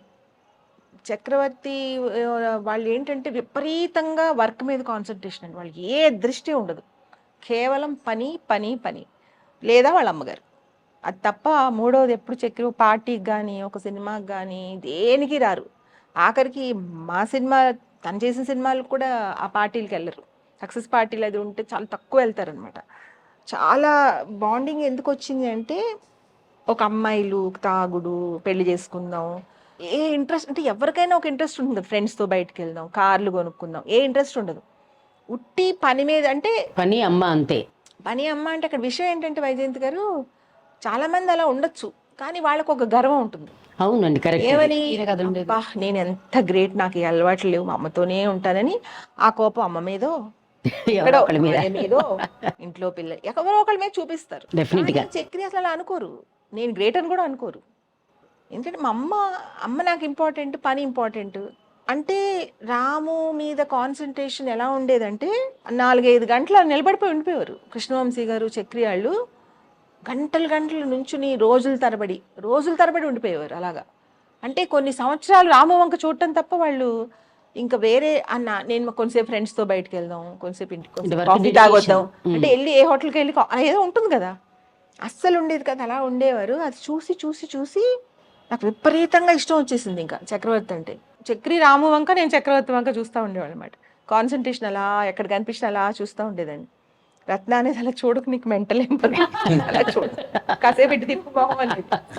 అవునా అని మళ్ళీ ఇటు తిరిగి మళ్ళీ అటు అబ్బాయి ఏంటి ఇంత గ్రేట్, ఎంత కాన్సన్ట్రేషన్, ఎంత పని అని చాలా ఆశ్చర్యపోయేదాన్ని ఆ డెడికేషన్ చూసి. అంటే ఆయన ఇంకా అలసిపోరు వైజయంతి గారు. రోజుకి 18-20 గంటలు చేసిన పని మీద ఉన్న ఇష్టంతో అది దాని మీద అలసట అనేది అనిపించదు అసలు అంటే ఇంకా ఈ 30 ఏళ్ళు ఇప్పుడు కూడా ఏం కనిపించదు. మనకి నచ్చిన పని చేస్తే అంతే. సో వాళ్ళకి అంత అలా ఉండడం అనేది ఎంత గ్రేట్. వాళ్ళు అంత ఉన్నారు కదా, ఇప్పుడు అంత ఉన్నారు కదా, మనం కనీసం 3-4 గంటలు కూడా చేయలేమా, ఎందుకు అలా అనుకుంటున్నావు కరెక్ట్. అనే ఫీలింగ్ స్టార్ట్ అయింది. సో అది మేఘనాకి చెప్తే మేఘనాకి ఏం తెలియదు, సినిమాలు కూడా చూడరు వాళ్ళు, కానీ మేఘనా కూడా అలా ఇష్టం అంట చాలా. చక్రి చెప్పే ఫిలాసఫీ కానీ ఆయన మాటలు కానీ చాలా ఇష్టం అక్క నాకు కూడా అని చెప్పింది. సో అలా కనెక్ట్ అయిపోయాం. చక్రి బ్రహ్మణం అని ఈ మధ్యన భ్రమణం ద్వారా కనెక్ట్ అవ్వడం జరిగింది. సో నరేంద్ర కూడా తను కలిసిన అందరి వ్యక్తుల్లోకి చాలా ఇష్టమైన వాళ్ళల్లో ఒకళ్ళు చక్రవర్తి అని నాతో చెప్పాడు. వాళ్ళిద్దరు బాండింగ్ చాలా, చక్రి నరేంద్ర బాండింగ్ కూడా చాలా ఉంది. సో అందుకని అలా నేను చెప్పాను నా మనసులో, కానీ నాకు అలా చెప్పడం రాదు, ఇష్టం అని చెప్పాను అంతే. అక్క నాకేం చెప్పేవారంటే చక్రి గురించి పాటలు మెన్షన్ చేయాలి, నరేంద్ర గురించి మెన్షన్ చేయాలి. ఎందుకంటే నాకు ఇన్స్పిరేషన్ కదా వాళ్ళందరూ. నరేంద్ర గురించి ఏం మెన్షన్ చేయాలంటే 11 ఏళ్ల జర్నీ రావాలి అందులో. నేను అలా చెప్పలేదండి, మార్చేసి అక్కడ నేను ఒప్పుకోను. నేను ఏం చెప్పానంటే 11 ఏళ్ళు అయిపోయింది ఇంకా బుక్ రాలేదని పశ్చాత్తాపం వచ్చేట రాయని చెప్పాను. అది చెప్తే అమ్మో నరేంద్ర గారు పాపం బాధపడతారేమో అక్క నేను రాయను అంటే, రాయాల్సింది నేను ఎక్కువ నరేంద్ర ఎక్కువ అన్నాను. అంటే బండిని ముందరికి రాసి పట్టుకొస్తే నేను చూశాను, అంటే నేను అంత అద్భుతంగా రాశాక నేను అసలు ఇంకేం అనలేకపోయాను. అంత అద్భుతాన్ని అసలు నేను ఏమని మారుస్తాను, ఎలా మారుస్తాను అని. అంటే నేను చెప్పిన అర్థమే అందులో ఉంది, కానీ చాలా అందంగా రాసింది. ప్రేమ కప్పేసింది, కవచంలాగా కప్పేసి అర్థాన్ని పరమార్థం చేసేసి. లైన్ రిపీట్ చేయమ్మా ఒకసారి మళ్ళీ. ఒకసారి చెప్పు. పదమని 11 ఏళ్ల జర్నీ, నరేంద్రాచార్యతో యజ్ఞమ జరిగిన 1000 పేజీల రామోయిజం, ఆవిష్కరణకు లేట్ అయినా లేటెస్ట్ గా లోడెడ్ అప్డేట్స్ తో త్వరలో వచ్చే ఘట్టమే అద్భుతం. ఇది చాలా ఇంపార్టెంట్, నా లైఫ్ లో చాలా ఇంపార్టెంట్ ఘట్టం అది. ఇది నరేంద్రతో ఉన్న 11 ఏళ్ల జర్నీ. 11 ఏళ్ల అందరూ ఎదురు చూస్తున్నారు, చూసుకోమరు నువ్వు. వర్క్ చేసామమ్మా ఇద్దరం, విపరీతంగా మీరు చాలా చెప్పారు. వర్క్ చేసామండి. ఇంటర్వ్యూ కూడా ఇవ్వనన్నారు కదా అడిగితే, అయితే గానీ ఇవ్వనన్నారు. అంటే ఈ మధ్యన కొత్తగా వాళ్ళ అక్క పెట్టిన గారంతో కొంచెం అలాగా, అంటే ఫస్ట్ పెట్టిన డేట్ కూడా అనౌన్స్ చేశారు కదా ఇందాక. అమ్మ అలాంటి డేట్స్ మేము చాలా అలా అంటారా? నువ్వు కొత్తగా వచ్చావు కాబట్టి అలా గోడ మీద అరువు రేపు అని రాస్తారు. అంటే ఇప్పుడు ఏం లేదు 2025 అని అన్నాడు కదా, దాని పక్కన అటో ఇటో 1 0 పెట్టేస్తాడు. అక్క జేడి చక్రవర్తి గారు పాదరసం అని ఎందుకు అనుకుంటున్నారు? పాదరసం కరెక్ట్ నువ్వు రాసింది. మీరు రాసేది మీరు చెప్పాలి. నేను ఎప్పుడు చెప్తాను, నేను ఎప్పుడు ఏం చెప్పేదాన్ని అంటే, ఒకవేళ డైరెక్ట్ గా మనకు దొరికేసిన డైరెక్ట్ ఇప్పుడు అక్కడ పిల్లిని చూపించి ఇది కుక్క అన్నారు అనుకో సపోజ్ చక్రవర్తి గారు, అంటే అది మన ఇంతమంది ఐదుగురు చూసాం కదా మనం, అంటే ఆయన కన్విన్స్ చేయగలుగుతారు. ఇంకోటి నా అనుభవంలో ఏంటంటే, ఆయన ఆఫీస్ లోనే నాకు ఎదురు కనిపిస్తుంటారు, నేను లేని రేపు కేరళలో ఉన్నాను అంటారు. నేను నమ్మేసాం, అంత కన్విన్సింగ్ చెప్తారు.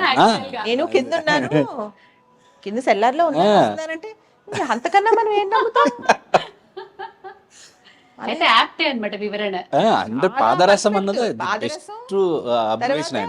విపరీతమైన టాలెంట్, కష్టం, మాటలతో గారడి కూడా గారడి అంటే చాలా. అందుకే అన్నాను, ఆఫీస్ లో ఎదురు కనిపిస్తున్నా లేని కేరళలో అంటే నమ్మేస్తాం. అదే అంతే, మనకు అవకాశం ఇవ్వరు నెక్స్ట్ క్వశ్చన్ వేయడానికి. ఇప్పుడు నేను ఎప్పుడు ఏం చేస్తానంటే, కొన్ని సంవత్సరాల తర్వాత నెలల తర్వాత ఆయన కలిసారు అనుకోండి ఫోన్ లో కానీ డైరెక్ట్ గా, అసలు నేను మీరు ఇన్ని రోజులు ఏమైనా అడగను, ఈ నిమిషం నుంచి మాట్లాడతాను అంతే. ఎవరు నేర్పించారు నాకు? రాము చక్రి ఎన్ని సంవత్సరాలు కలుసుకున్నా అలా ఆ నిమిషం నుంచే మాట్లాడతారు. ఎందుకు అప్పుడే అలా అడగను. అవి తవ్వుకుంటే లేనిపోని వస్తాయి. నేను పని మీద కాన్సన్ట్రేట్, పని గురించి అయిపోయింది అనవసరం. ఇంకా ఇప్పుడు అలా అన్నావు, ఇప్పుడు ఇలా అన్నావు, అవన్నీ అసలు ఉండవు. అది నాకు వాళ్ళ దగ్గర నేర్చుకున్న చాలా గొప్ప నచ్చిన విషయం. ఈ నిమిషం నుంచే మాట్లాడుకుందామని, అది నేను చాలా నేర్చుకున్నాను. ఎలాగో మనం తీసుకురాలేం కదా వైజయంతి గారు, అప్పుడు ఎందుకు అయిపోయిందని తీసుకురావడం. ఇప్పుడు నేను మేఘనాతో నరేంద్రతో ఎప్పుడు ఏమంటా, నరేంద్రకు చెప్తా ఇప్పుడు, నరేంద్ర నువ్వు ఒక అద్భుతం, అయిపోయింది కూడా కవర్ చేసి రాసే అంత గొప్ప తెలివితేటలు, అంత గొప్ప శక్తి నీలో ఉంది కాబట్టి అయిపోయింది దాని గురించి నాకు బాధ లేదు. అది కూడా కవర్ చేసేసి రాసేంత శక్తి ఉంది కాబట్టి అది చేయమ్మా అని చెప్తా. మేఘనాథ్ కూడా అదే చెప్తున్నాను, నీలో ఉన్న గొప్ప శక్తి 20 ఏళ్ళు నీ జీవితంలో పిల్లలు, భర్త, కాపురం, వాటికి నువ్వు చక్కగా చూసుకున్నావు, వాటి పిల్లల్ని చక్కగా పెంచావు. ఇప్పుడు గనక నువ్వు స్టార్ట్ చేసి అయ్యో ఈ 20 years నేను రాయలేకపోయాననే ప్రాబ్లం కూడా లేదు. ఎందుకంటే అది కూడా కవర్ చేసేంత తెలివి అంత అంతే గొప్ప ఎలా మళ్ళీ బాధపడిన గొప్ప ప్రయోజనం స్వరం ఉంది లేదు. కదండి. అది మీరు అన్నట్టు వర్తమానం నుంచే వెళ్ళాలి అది. వర్తమానం నుంచి ఎందుకు గతం ఎలాగూ రాదు కదండి, ఎందుకు గతం అస్సలు రాదు, ఒక్క సెకండ్ కూడా రాదు. అది. నెక్స్ట్ అమ్మా. సో మేఘన శరణ్య తెచ్చిన వరాలు ఆ, అన్ని మేఘన శరణ్య తెచ్చిన వరాలు ఏంటంటే, ఏదైతే నేను నా లైఫ్లో ప్రభువుని దూరం చేసుకున్నానో, ఏదైతే నాకు సంతోషాన్ని ఆనందాన్ని ఇచ్చిందో అది నాకు కూడా తెలియదు. మళ్ళీ మేఘన వచ్చి మేఘన వాళ్ళ ఇంటికి వెళ్ళి ఆయన ఫోటో చూసి ఆయన రాసిన వాక్యాలు చదివి మేఘన పాటలు విని నాకు ఏది నచ్చిందో నాకు అర్థమైంది. ఈ లైన్ ఏది కూడా అంటే పాటలు అక్కే ఇచ్చారు యాక్చువల్లీ. ఎందుకంటే నేను అన్నాను సెల్ఫ్ డబ్బా కొట్టుకుంటున్నట్టు ఉంటుంది, అదే నా గురించి నేను ఏం రాస్తాను, నరేంద్ర నాయమనండి అన్నారు. అవును గురించి అంటే మనం రాసుకోలేమో, ఇప్పుడు రాసుకున్నావేమో అని అనిపిస్తుంది. కరెక్ట్, అది అనిపిస్తుంది. అందుకనే జేడి గారికి అక్కడ అంత ఉంది కాబట్టి అంత రాసాం, నరేంద్ర కూడా అక్కడ అంత ఉంది, రాము గారు అయితే వర్ణనాతీతం కాబట్టి ఎంతైనా రాయొచ్చు. కానీ నా గురించి నేను ఏం రాసుకోవాలి, అసలు ఏది రాసుకోవాలన్నా మనం ఎక్కువ అనిపిస్తుంది. ఎలా అంటే తగ్గించుకోకూడదు, పెంచుకోకూడదు. అప్పుడు ఆ లైన్ ఆవిడే ఇచ్చారు. నేనే ఇచ్చానండి, నేను రాయమన్నాను. ఎందుకంటే వైజయంతి గారు, దేవుడు అంటే ఏంటి, మన ఫ్యామిలీ, మనం ఆయనతో పాటే పెరుగుతాం, మనకు పుట్టినప్పటి నుంచి అలవాటు చేసేస్తారు వండర్ఫుల్ కదా. కాన్సెప్ట్ అసలు. దేవుడితో అంటే మన ఫ్యామిలీ, మన ఫ్యామిలీలో ఒక మనిషి, ఒక రూపం.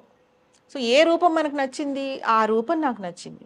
నేనేంటంటే అల్లా, జీసస్, మన గణేష్ అందరూ ఒకటే అని నా ఉద్దేశం, వివిధ రూపాలు అని. కాకపోతే మన కల్చర్ ప్రకారం మనం వెళ్తాం. ఇప్పుడు బొట్టు పెట్టుకోకపోవడం అనేది ఎవరిష్టం వాళ్ళది, మనం ఫోర్స్ చేయకూడదు. ఒక్కొక్కసారి పెద్దలకి మనం గౌరవం ఇవ్వాలి, వాళ్ళు బాధపడతారు అనుకుంటే గౌరవంతో చేస్తాం. ఈ అమ్మాయి ఏంటంటే అది ఉంది అమ్మాయిలో, అత్తగారి మీద గౌరవం, భర్త మీద గౌరవం అన్నీ ఉంటాయి. అట్ ద సేమ్ టైం అన్ని గొప్ప వరాలు ఉన్నా కూడా వాళ్ళని గౌరవిస్తూనే చేస్తుంది ఏదైనా.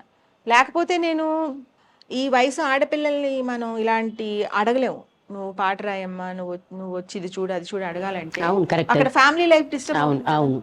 ఆయన పొద్దున్న సాయంత్రం వస్తారు, సాయంత్రం వచ్చేప్పటికి మేఘన ఇంట్లో ఉండకపోతే ఆయన ఎలా తీసుకుంటారా అని ఆలోచించే నేను ఆలోచించే చేయాలి చేయాలి కదా, కదా. వాళ్ళ పర్సనల్ లైఫ్ ఎఫెక్ట్ ఇవ్వకూడదు. ఆయన మా ఇద్దరు బాండింగ్ అర్థం చేసుకున్న విధానం కూడా చాలా ఆయన చెప్పుకోవాలి. చాలా ఇక్కడ ఆయన ఒకటే అంటారు, అమ్మ బాబోయ్ మీ ఇద్దరిది చాలా స్పెషల్ అఫేర్, ఇన్వాల్వ్ అవ్వదు. అలా అర్థం చేసుకునే ఫ్యామిలీ దొరకడం అనేది అదృష్టం కదా. ఆయన బాండింగ్ అర్థం చేసుకున్నారు. విద్యకు కాల్ అనగానే ఇప్పుడు వెంటనే పంపించేశారు. ఇప్పుడు నేను ఫోన్ చేశాను, ఫోన్ చేసి రామ్మా ఇలాగా అందరూ వచ్చారు అంటే ఎందుకు అని అడగకుండా వచ్చింది. ఎందుకు అక్క ఈ టైంలో పిలుస్తున్నారు అనలేదు. నేను అక్క పాట చెప్పినప్పుడు అది కూడా ఆలోచించానండి. ఇప్పుడు దాకా ఈ అమ్మాయి ఇన్ని పాటలు ప్రభు గురించే రాసింది కదా, something anything out of that is out of my box. ఇంతవరకు నేను చేయలా, వేరే ఏ ఆపర్చునిటీస్ వస్తే నేను యూటిలైజ్ చేసుకోలేదు. సో ఎందుకంటే ఫ్యామిలీ పరంగాను, కుటుంబ పరంగాను, అత్తగారు వాళ్ళ ఫ్యామిలీ వాళ్ళందరూ అన్ని కనెక్టెడ్ కదా, ఏమనుకుంటారు సడన్ గా అండ్ స్టెప్పింగ్ కొన్ని రెస్ట్రిక్షన్స్ ఉంటాయి కొన్నిటికి అనేసి. కాకపోతే తన మటుకు ఏమన్నారంటే, you're doing it for your అక్క, యువర్ బిలవెడ్ అక్క, నీకు ఇంకా పర్మిషన్ కావాలా నా నుంచి అని అడిగారు. సో అక్క అంటే ఆయనకి ఇంకా అంత గుడ్డి నమ్మకం అన్నమాట.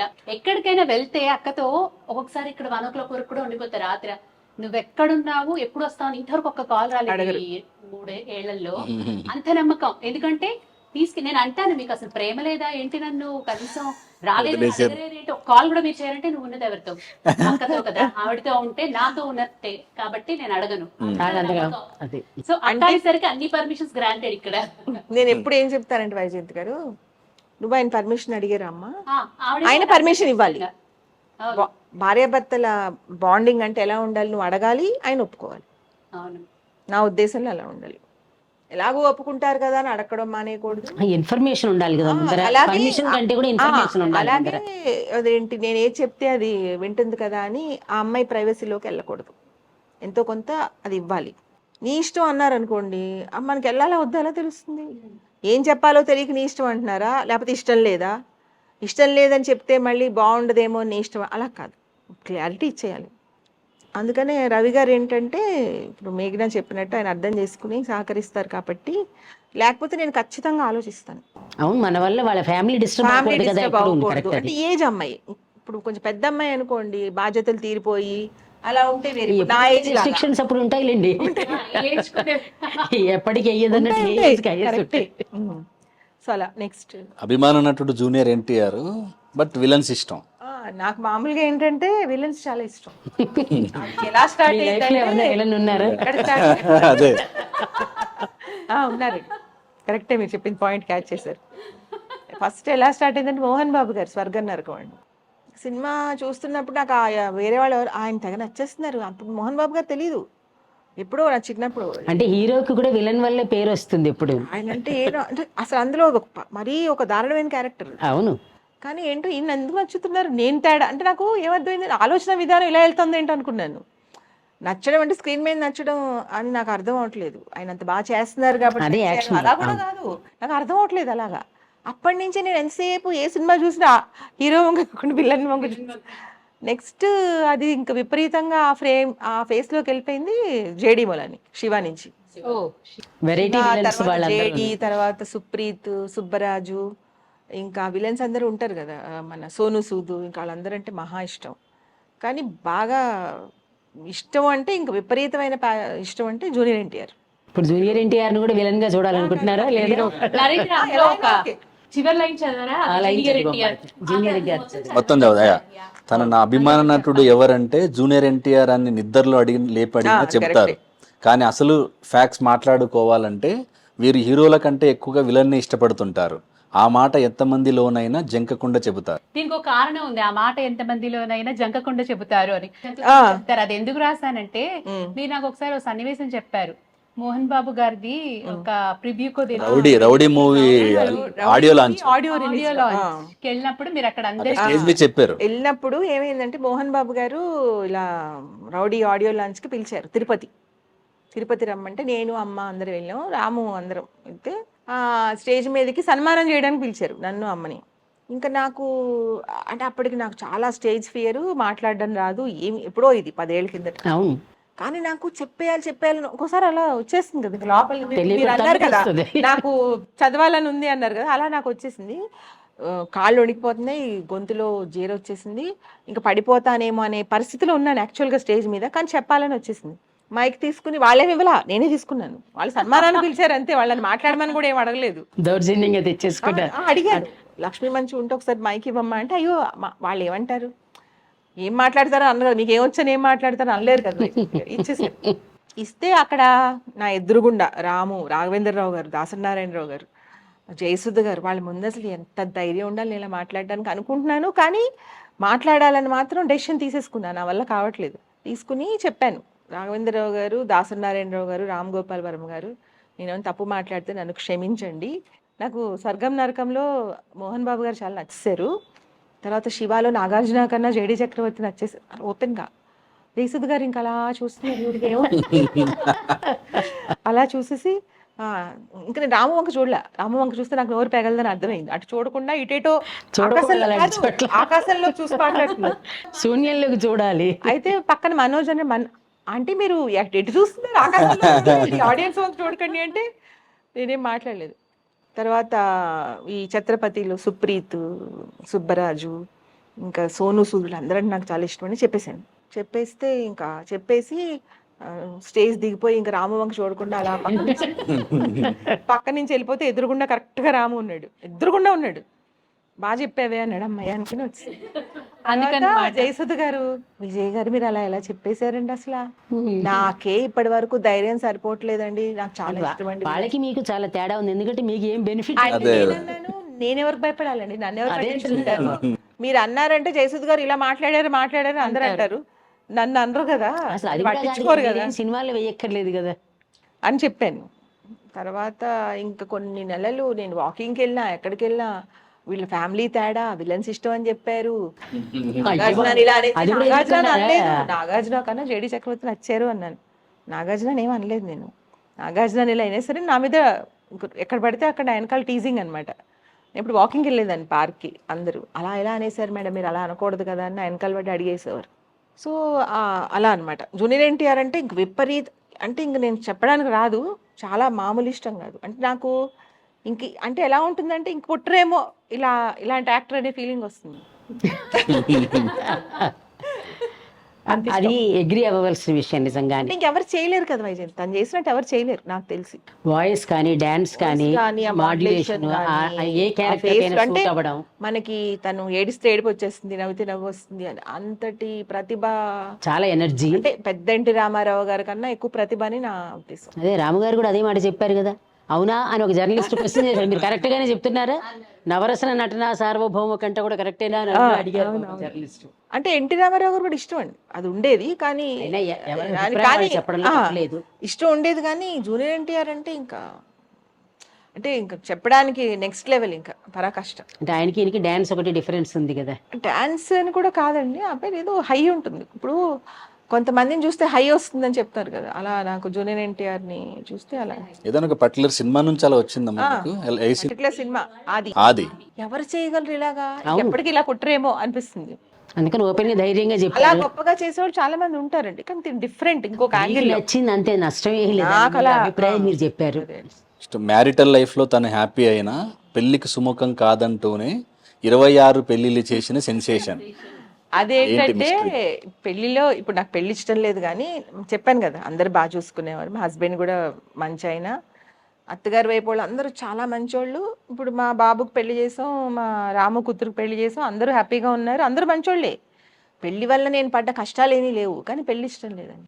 మరి అలాంటప్పుడు 26 పెళ్లిళ్ళు ఎందుకు చేశారు? 26 పెళ్లిళ్ళు వాళ్ళకి ఇష్టమని చేశాను. అందుకే సెన్సేషన్ అన్నమాట అది. అందుకే వాళ్ళందరూ ఒకళ్ళు, వీళ్ళు కూడా. కాదు కాదు, అందులో మేఘన ఇంకొకటి కూడా ఉంటుందండి, మనం పడింది ఈ కష్టాలు వాళ్ళు కూడా పడాలి. అదే అదొక నేను అదే అబ్బా, భలే, భలే, పెళ్లి తిక్కకున్నట్టు. కాదు కాదు, అందరు అలాగే అంటున్నారు, కానీ అది కాదండి. సీరియస్ గా ఊరికే చెప్పాలంటే సరదాగా అదే అంటే నాకు general గా అర్థమైంది. అంటాం. కానీ అందరు అలాగే అంటారు, మీరు పడ్డారంటే అలా కాదు. నాకు అంటే పెళ్లి నిజంగా అంత ప్రేమ, అంత మంచితనం, అమ్మాయిని బాగా చూసుకుంటారు. ఇప్పుడు ఏ అలవాట్లు లేవు, బయటకు వెళ్ళరు, తిరగరు, ఇంట్లోనే ఉంటారు అంటే వాళ్ళకి పెళ్లి తప్పదు, ఉండాలి. ఆ ఉద్దేశంతో పెళ్లికి నేనే చేశాను చాలా పెళ్లిళ్ళు. పెళ్లి నాకు ఇష్టం లేదు. పెళ్లి పర్సనల్ గా ఎందుకు ఇష్టం లేదంటే బంధాలు అవన్నీ నాకు అంతగా ఎప్పుడైనా ఆయన అంటే దగ్గర హ్యాపీగా చెప్పారా? ఉండొచ్చు. మీ వారి దగ్గర చెప్పారు పెళ్లి ఇష్టం లేదు? తెలుసు. చర్చలైనా జరిగాయి? ఏం చేస్తాం, అయిపోయింది కదా అనుభవించండి. తప్పదు కదా, పడి ఉండాలంటున్నారు అంతేనా? అంతే అంతే. అంటే పెళ్లిలో అంటే ఇప్పుడు నాకు ఎలా ఉంటుందంటే, అసలు పెళ్లి చేసుకున్నాం అనుకోండి, బంధుత్వాలు, బంధాలు, పిల్లలు, వాళ్ళు బాధపడితే చూడలేము. ఇంక వాళ్ళు ఇంటికి వచ్చే వరకు భయం, వాళ్ళ పెళ్ళి ఎలా ఉంటుంది, వాళ్ళ చదివి ఎలా, ఇంకా ప్రతి నిమిషం అదే ఉంటుంది. మనకంటూ ఆ పిల్లల మీద ఉన్న ప్రేమతోటి హ్యాపీనెస్ ఉండదు. అసలు పెళ్ళే చేసుకోలేదు అనుకోండి, ఇంకేం ఉండవుగా. మనం ఎలా అప్పుడు ఏమనుకుంటామంటే, అరే మన కోసం అంటే ఎవరు లేరు, మన పట్టించుకునే వాళ్ళు లేరు అప్పుడు అనుకుంటాం. కరెక్టే, అలాగే రెండు పాయింట్ ఉంది. ఉంటాయి. అంటే అలా ఉండే వాళ్ళకే పెళ్లిళ్ళు చేస్తాం. నాకు అలా ఉండదు. కానీ అంటే ఎవరి అభిప్రాయం దాని గురించి వెళ్ళాలి. మధ్యలో కొన్ని మనం వదిలేసాం. మేఘన జురని తర్వాత ఇంకో లైన్ ఉంది, ప్రేమ ఓర్పు సహనం నేర్పు ఇన్ఫ్లుయెన్స్డ్ బై జనిత్ మోహన్. మొయినుద్దీన్ గారు అని డాక్టర్ గారు అండి, ENT డాక్టరు. మాకు బాగా 12-15 ఏళ్ళ నుంచి బాగా పరిచయం, బాగా ఫ్యామిలీ ఫ్రెండ్స్. ఆయన ఆయన ఎలా పరిచయం అయ్యారంటే, యాక్చువల్గా రాము దగ్గర ఒక సినిమాలో చేయాలని మాకు తెలిసిన ఆర్టిస్ట్గా చేయాలని పరిచయం అయ్యారు. పరిచయం వాళ్ళు అయ్యారు. కానీ ఆయన ఏంటంటే ENT సర్జన్ అండి. ఆయన కేర్లో, నాంపల్లి కేర్లో చేస్తారు. విపరీతంగా ఓర్పు, సహనం, ప్రేమ 3 ఎక్కువే. అవతల మనిషికి కష్టం వస్తే కళ్ళలో నీళ్ళు వచ్చేస్తాయి. అంటే ఒక డాక్టర్ అయ్యి ఉండి, ఇప్పుడు డాక్టర్ అయినా ప్రతిరోజు పేషెంట్లు చూస్తారు కదా, కొంచెం వాళ్ళ కరుడు కష్టాలే గట్టిపోతారు ఉంటాయి. జనరల్ గా. అసలు ఎమోషన్స్ ఉండవు, తగ్గుతాయి. ఆయనకి ఏంటంటే, కానీ ఆయనకి ఏంటంటే వాడి తలనొప్పి అని ఆయన కళ్ళలో నీళ్ళు వచ్చేస్తాయి. ఇంకా డే అండ్ నైట్ పని చేస్తారండి. అసలు ఇంకా అర్ధరాత్రి అయినా ఏ రాత్రి అయినా అవసరం ఉంది అంటే వెళ్ళిపోతారు. క్వాలిటీస్ చూసి నేను అనుకునేదాన్ని, ఇంత కష్టపడుతున్నారు, నేను ఎందుకు ఇలాగా ఎందుకు కష్టపడాలి, ప్రేమించాలి, ఓర్పు పట్టాలని ఎందుకు అనుకోవట్లేదు, నాకు కూడా అలాంటి క్వాలిటీస్ నేర్చుకోవాలి కదా అని అనిపించింది. ఆయన ఏంటంటే ఎంత సేవ చేస్తారు, విపరీతంగా సేవా గుణం. బీద వాళ్ళ దగ్గర డబ్బులు తీసుకోరు, చేశానని అసలు అనుకోరు. అస్సలు ఆలోచన మనం అన్నా కూడా ఆ మాట తప్పించేస్తారు, వేరే లైన్లోకి వెళ్ళిపోతారు. ఇంకా నాకు కోవిడ్ వచ్చి హాస్పిటల్లో ఉంటే రాత్రంతా గంటకి ఫోన్ చేసి, ఆ నర్స్ అంది, మేడం మీరు కొంచెం కష్టమే అనిపిస్తుంది నాకు, మీరు ఎవరితో ఫోన్లో మాట్లాడాలంటే మాట్లాడేయండి అని. అమ్మ నేను ఇద్దరం ఒకే జాయిన్ అయ్యాం. నాకైతే అమ్మాయి చెప్పేసింది, ఇంకా నర్స్, నాకు కష్టం 77% ఇన్ఫెక్టెడ్ ఉన్నారు మీరు, నాకు కొంచెం మీ మీద డౌట్స్ ఉన్నాయి, మీరు బెటర్ ఎవరితోన్నా మాట్లాడాలంటే మాట్లాడేయండి, రేపు పొద్దున్న వరకు మీరు బాగానే ఉంటే సేవ్ అవుతారని చెప్పేసింది నాకు. ఆయన రాత్రంతా పావుగంటకి ఫోన్ చేసి, ఏం కాదా ఆంటీ, అలాగే చెప్తారు. నేను యాక్చువల్గా బయట వాళ్ళు కూడా అలౌ చేసేవారు కాదు, కానీ ఆయన ఏంటంటే, నేను వస్తాను కదా, నేను చూసుకుంటాను మిమ్మల్ని. కోవిడ్ సెక్షన్లోకి ఎవరైనా వస్తారా వైజయంతి గారు? ఎంత ఇష్టం ఉంటే సొంత వాళ్ళు కూడా రారు. సొంత వాళ్ళు కూడా రారు. బట్ అలౌ చేయడం పోయినంటే వినట్లా. నేను ఎందుకు మీకు ఎందుకు, నేను వస్తాను కదా, నేను చూసుకుంటాను మీకు అని మాటలతో ప్రాణం పోస్తారంతే. పొద్దున్న నేను బాగానే ఉన్నాను. తర్వాత ఏదో ఇంజెక్షన్ ఇచ్చేవారు వైజయంతి గారు, విపరీతమైన పెయిన్, పెట్టేసి వెళ్ళిపోయేవారు. ఇంజెక్షన్ ఏదో పెడతారు. పెట్టేసి 10 నిమిషాలు వెళ్ళిపోయేవారు. ఉంటే ఇంకా ఆ అరుపులకు తీసేస్తామని ఆ అమ్మాయి చెప్పింది, ఆ మేడం నేను ఇక్కడే ఉన్నాం అనుకోండి, మీరు మన బతిమాలేసి తీసేయమంటారు, నేను వెళ్ళిపోతున్నాను, వచ్చి నేను అయిపోయాక వస్తా. ఆ 10 minutes గడుస్తాయమ్మా అసలు ఆ పెయిన్కి. అప్పుడు అమ్మాయి ఏం చేస్తుందంటే ఫోన్ చేసి, సార్ నేను విజయలక్ష్మి గారికి ఇంజెక్షన్ ఇచ్చానని చెప్పి అది స్పీకర్లో పెట్టి వెళ్ళిపోయేది. ఇంకా నా అంటే అయిపోయింది aunty, 2 minutes aunty, 1 minute aunty వాళ్ళు చెప్పేసి ఇంకా 10 minutes ఏదేదో మాట్లాడేసి. అప్పుడు ఏమైంది తెలుసా, నేను రాజగోపాల్ రాజు దగ్గరికి వెళ్ళినప్పుడు రాము గారు ఇలా అన్నారు అలా అన్నారు ఏదో మాట్లాడేసేవారు. ఆ 10 minutes అయ్యాక మళ్ళీ అమ్మాయికి ఫోన్ చేసి రా తొందరగా వచ్చి తీసేయనివారు మళ్ళీ నర్స్కి. ఏం అవసరం వైజయంతి గారు, ఆయన గ్రేట్ అండి, చాలా గ్రేట్ అసలు. చాలా చాలా అది నాకు ఇంకా ఆయన మీద ఇంకా బిడ్డలాగా ప్రేమ, చాలా ఇష్టం. ఇంకా మర్చిపోలేని మెమరీ ఆయన నా జీవితంలో. అలా అమ్మకి బాగుండిపోయినా పరిగెత్తుకు వచ్చేస్తారు, చూస్తారు, చేశాను అనుకోరు.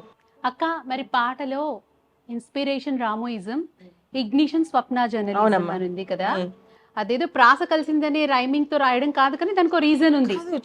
ఇగ్నిషన్స్ అంటే స్వప్న గారు మీలో ఏ డిజైన్ ఇగ్నిట్ చేశారు యాక్చువల్ గా?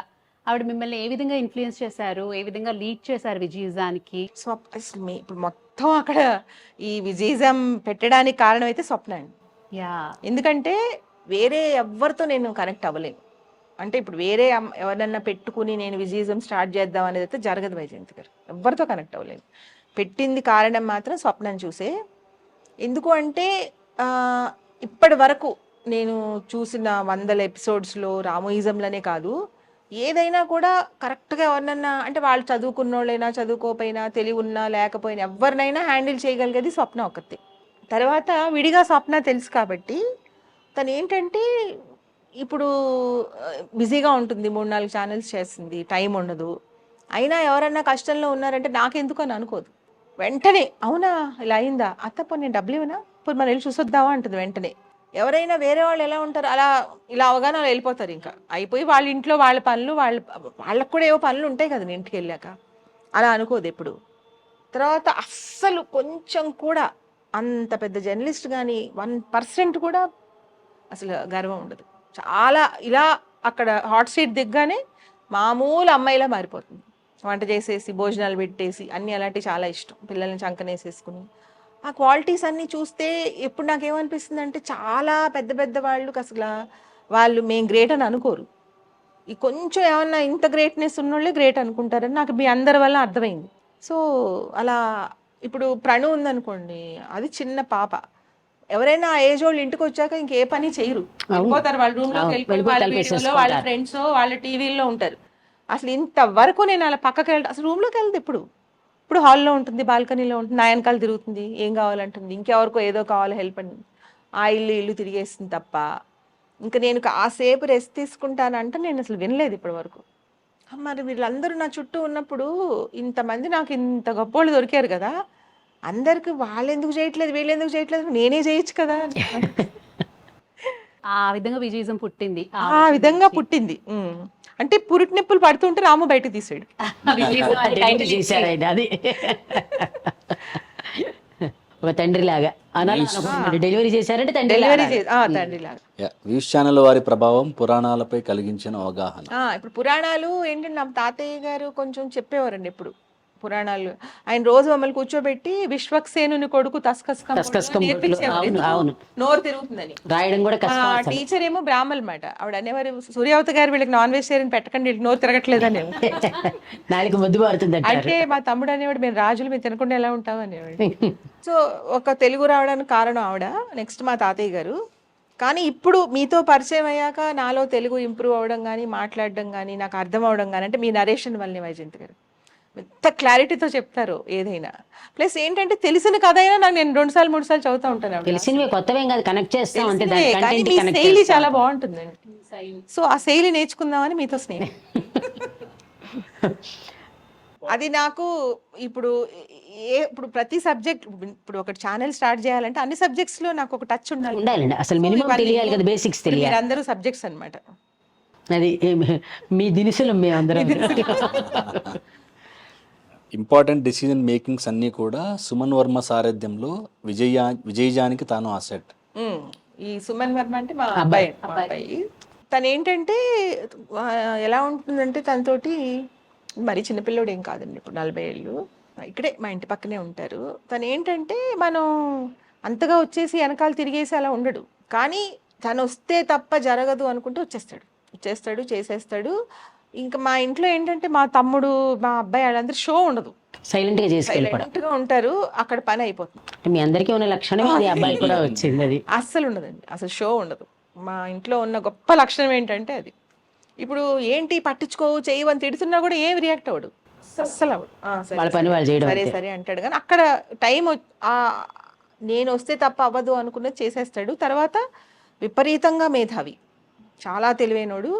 నేను కొన్ని గంటలు కొట్టేసుకుంటూ ఉంటే వచ్చి 1 minute లో సొల్యూషన్ అది చూసే యాక్చువల్ గా అక్క చెప్పారు, ఇక్కడ ఓ మాట చెప్పారు, సుమన్ వర్మ పేరు రావాలన్నారు. పాట అంతా రెడీ అయిపోయినాక సుమన్ వర్మ అయ్యో ఇప్పుడు ఇది నేను ఎక్కడ దూర్చాలి అర్థం కాలేదు సీరియస్లీ. కానీ ఇక్కడికి వచ్చా, నేను వచ్చినప్పుడు లోగో డిజైనింగ్ కానీ అవన్నిట్లో చాలా చాలా తర్జన భర్జన అవుతున్నప్పుడు సుమన్ వచ్చి ఒక్క సలహా ఇచ్చి కన్క్లూడ్ చేసిస్తారనమాట, చాలా అద్భుతంగా.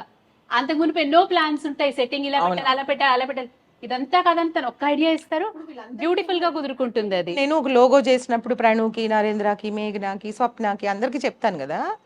ఇప్పుడు మేఘనాకు ఒక 5 నిమిషాలు, నరేంద్రకు ఒక 10 నిమిషాలు, నాకైతే ఒక 5-6 రోజులు, ప్రణుకేమో ఒక 2 గంటలు, అలా వేరియేషన్స్ ఉంటాయి. స్వప్న అయితే 1 నిమిషంలో చెప్పేస్తుంది, సుమన్ సెకండ్స్లో చెప్పేస్తుంది. సెకండ్స్ అది చూసే ఇంపార్టెంట్ డెసిషన్ మేకింగ్స్ అన్ని కూడా సుమన్ వర్మ. సో నేను ఇప్పుడు మొత్తం విజయజం లోగోలో మేజర్ పార్ట్ అంతా ఆయనదే, ఫోన్ లింక్ అదంతా కూడా ఆ ఐడియాలన్నీ ఆయన. ఇప్పుడు ఇలా ఉందనుకోండి, మొత్తం ఆయన చెప్పి వెళ్ళిపోతాడు. కాంబినేషన్స్ పైగా విజయజాన్ని డిజైన్ చేద్దాం మిమ్మల్ని రాయమన్నారు రైటింగ్ తో, అది చాలా బ్యూటిఫుల్ గా కరెక్ట్ హ్యాండ్ రైటింగ్ ఉండాలి. అంటే ఈ మేధావులతో సావాసం అన్న దాంట్లో సుమన్ కూడా ఉన్నాడండి. ఇప్పుడు సుమన్ నేను పెంచలేదు, సుమన్ పెంచుతున్నప్పుడు ఆ తెలివితేటలు కూడా నేర్చుకున్నాను. అట్లా కాదు, మీ లోపల ఉన్నప్పుడే మీ తెలివితేటలు అబ్బాయికి ఇచ్చి బయటికి పంపించారు మీరు. అది మేనమామల ఇప్పుడు మీరు తెచ్చుకుంటున్నారు. మీది కూడా ఉంటుంది. అయితే ఇక్కడ ఊరికే చిన్న వైజయంత్ గారు ఎక్కడికన్నా వెళ్ళాలంటే నాకు దారులు గుర్తుండవు. 3 ఏళ్ల పిల్లవాడిని సుమన్ దారి చూపించాను ఇదని, అమ్మ నేను తీసుకెళ్తానమ్మా అని తీసుకెళ్ళిపోయాడు. అంటే అప్పటి ఆ మేధావి అనేది, అంటే ఇప్పుడు అది చదువులో ఎలా కాదు, ట్రాన్స్ఫార్మ్ చేసేసారు, బయటకు పంపేసి మీరు గాడిగా ఉంచుకున్నారు. అంతే, అలాగే మట్టి కొట్టాడు. అయితే ఇప్పుడు ఇక్కడ ఊరికే సరదాగా మిమ్మల్ని ఒకలాగా పోల్చాలి. ఇప్పుడు చెప్పండి. అంటే మీరు ఎలాగ ఓపెన్ రాజులు అనే ఓపెన్ తెలుసు కాబట్టి నేను మళ్ళీ ప్రత్యేకంగా చెప్పక్కర్లా.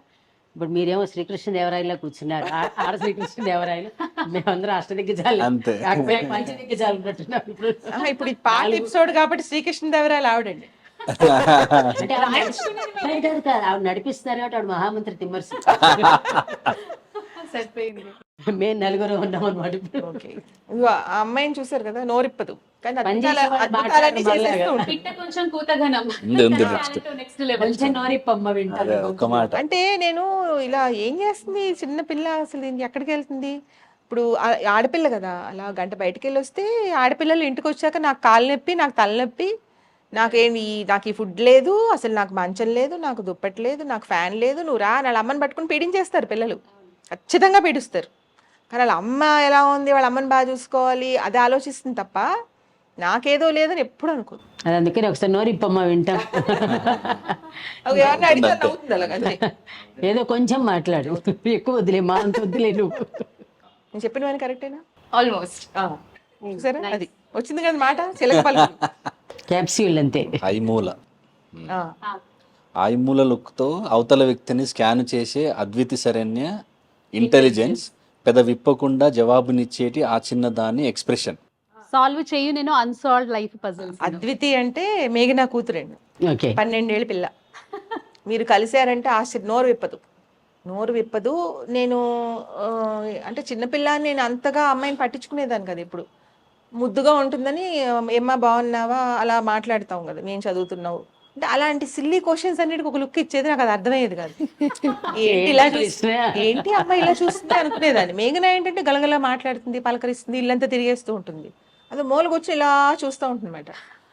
ఏంటి అమ్మాయి అనుకునేదాన్ని.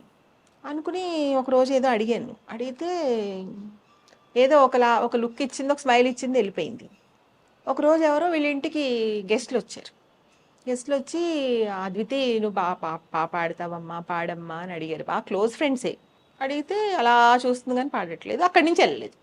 మామూలుగా పిల్లలు ఏం చేస్తారు, అవతల వాళ్ళు ఇబ్బంది పెడుతున్నారు అంటే టక్మని లేసి రూమ్లోకి వెళ్ళిపోతారు. అలా వెళ్ళదు.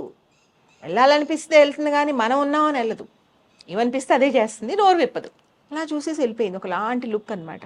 ఇదేం ఎక్స్ప్రెషన్ అనుకున్నాను. తర్వాత మేఘనా అని అడిగాను. మేఘనా ఏంటమ్మా అంటే అది అంతే అక్క అనమాట. అలా నేను వెళ్ళినప్పుడల్లా గమనించడం స్టార్ట్ చేశాను. ఈ అమ్మాయి ఏదో చాలా స్పెషల్గా ఉందంటే నాకు విపరీతంగా ఇన్స్పైర్ అయిపోయాను. ఇంకా అయ్య బాబోయ్ ఈ అమ్మాయి ఏంటి ఇద్దరు తెలివితేటలు అని. ఏదన్నా నేను ఎలా ఉంది అంటే కళ్ళతో చెప్పేస్తుందండి, బాగుంది బాగాలేదు అసలు. లేకపోతే ఇంకా అంటే వాళ్ళ అమ్మ అడిగితే చెప్తుంది, నేను అడిగితే మొహమాటం కదా ఏం మాట్లాడదు, అలా చూస్తూ ఉంటుంది. ఓహో నచ్చలేదు, సరే అర్థమైంది, బాగుందా అంటే ఇలా. అంటే అది ఎవరు చేస్తారు, 50-60 ఏళ్ళు వాళ్ళు బాగా చదువుకున్న వాళ్ళు, జీవితంలో అన్ని చూసేసిన వాళ్ళు ఇచ్చే ఎక్స్ప్రెషన్స్ ఇస్తుంది. అదే అది అంటే చిన్నతనంలోనే అది వచ్చింది. ఇప్పుడు ఇది ఏంటమ్మా ఈ డిజైన్ బాగుందా అంటే ఇది ఇలా కాదు అంటే పెయింట్ వేస్తే బాగుంటుంది అని. పెయింట్ వరకు తెలిసేంత వయసు లేదు కదండి. అవును. సో అలా చెప్పేస్తుంది ఏదైనా. నేను మేఘనా తెలివితేటలు నాకు అర్థమైంది కానీ అమ్మాయి ఏంటి నాకు అర్థం అవ్వట్లేదు అని నాకు కొన్నాళ్ళు అయ్యాక భయం స్టార్ట్ అయింది. అడగడం మానేశాను.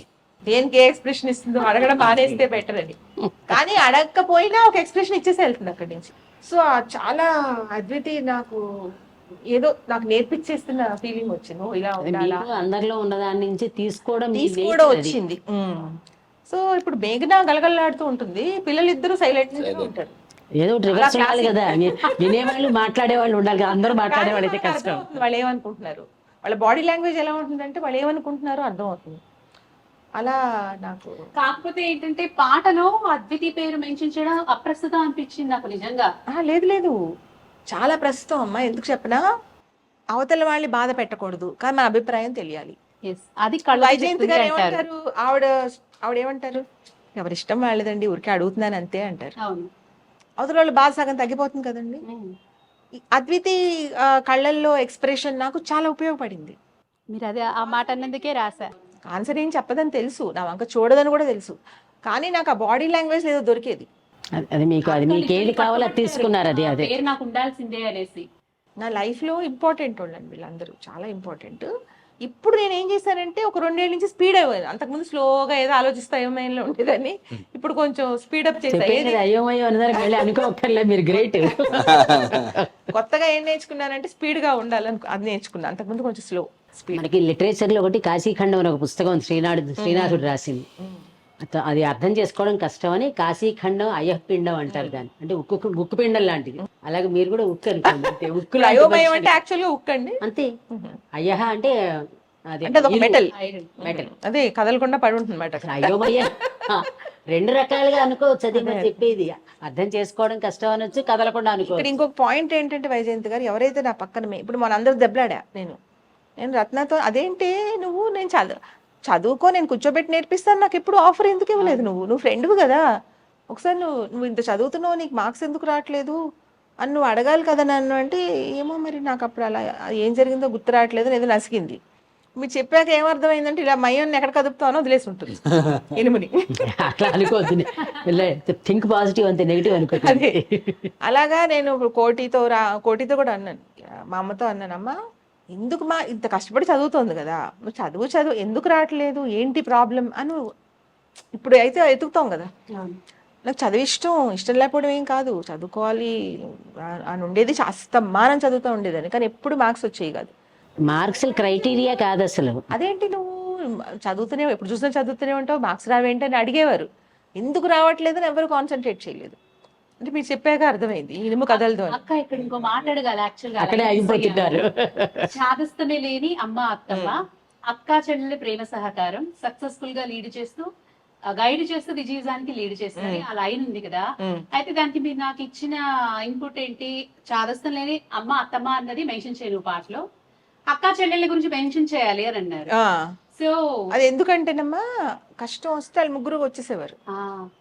నేను ఇలా ఆలోచిస్తున్నాను, బాధపడుతున్నా, నాకంటే అన్ని బాధలతో పాటు నాకు తెలియలేదనే బాధ కూడా ఒకటి యాడ్ అయిపోయింది. అప్పుడు వాళ్ళ ముగ్గురు అలా నా చుట్టూ చేరి నాతో ఏం మాట్లాడాలి, నేను ఎలా నేను ఎలా కంఫర్ట్గా అవుతాను అనేసి బాగా నా వెనకాలే ఉంటారు, ఫోన్లు చేస్తూ వచ్చు అనక. మా అమ్మ ఏంటంటే అమ్మ ఆలోచన విధానంలో ఉన్న ఆధునికతకి నాకు ఒక ప్రశాంతత దొరికేది. అమ్మ మాటల్లో. ఇప్పుడు అమ్మ ఏదో చాదస్తంగా పనికిరాని ఏవో మాట్లాడింది అనుకో, అప్పుడు ఎక్కడో మళ్ళీ కొంచెం అమ్మ కదా హర్ట్ అవుతాం కదా. అలాగే మీ అత్తమ్మ కూడా సో చాలా మా అత్తగారు ఏంటంటే ఆవిడకి ఎంతసేపు నన్ను ఎలా సంతోషంగా ఉంచాలి, నచ్చినా నచ్చకపోయినా నువ్వు నువ్వు అన్నావు అమ్మ అయితే కరెక్ట్ అనేవారు.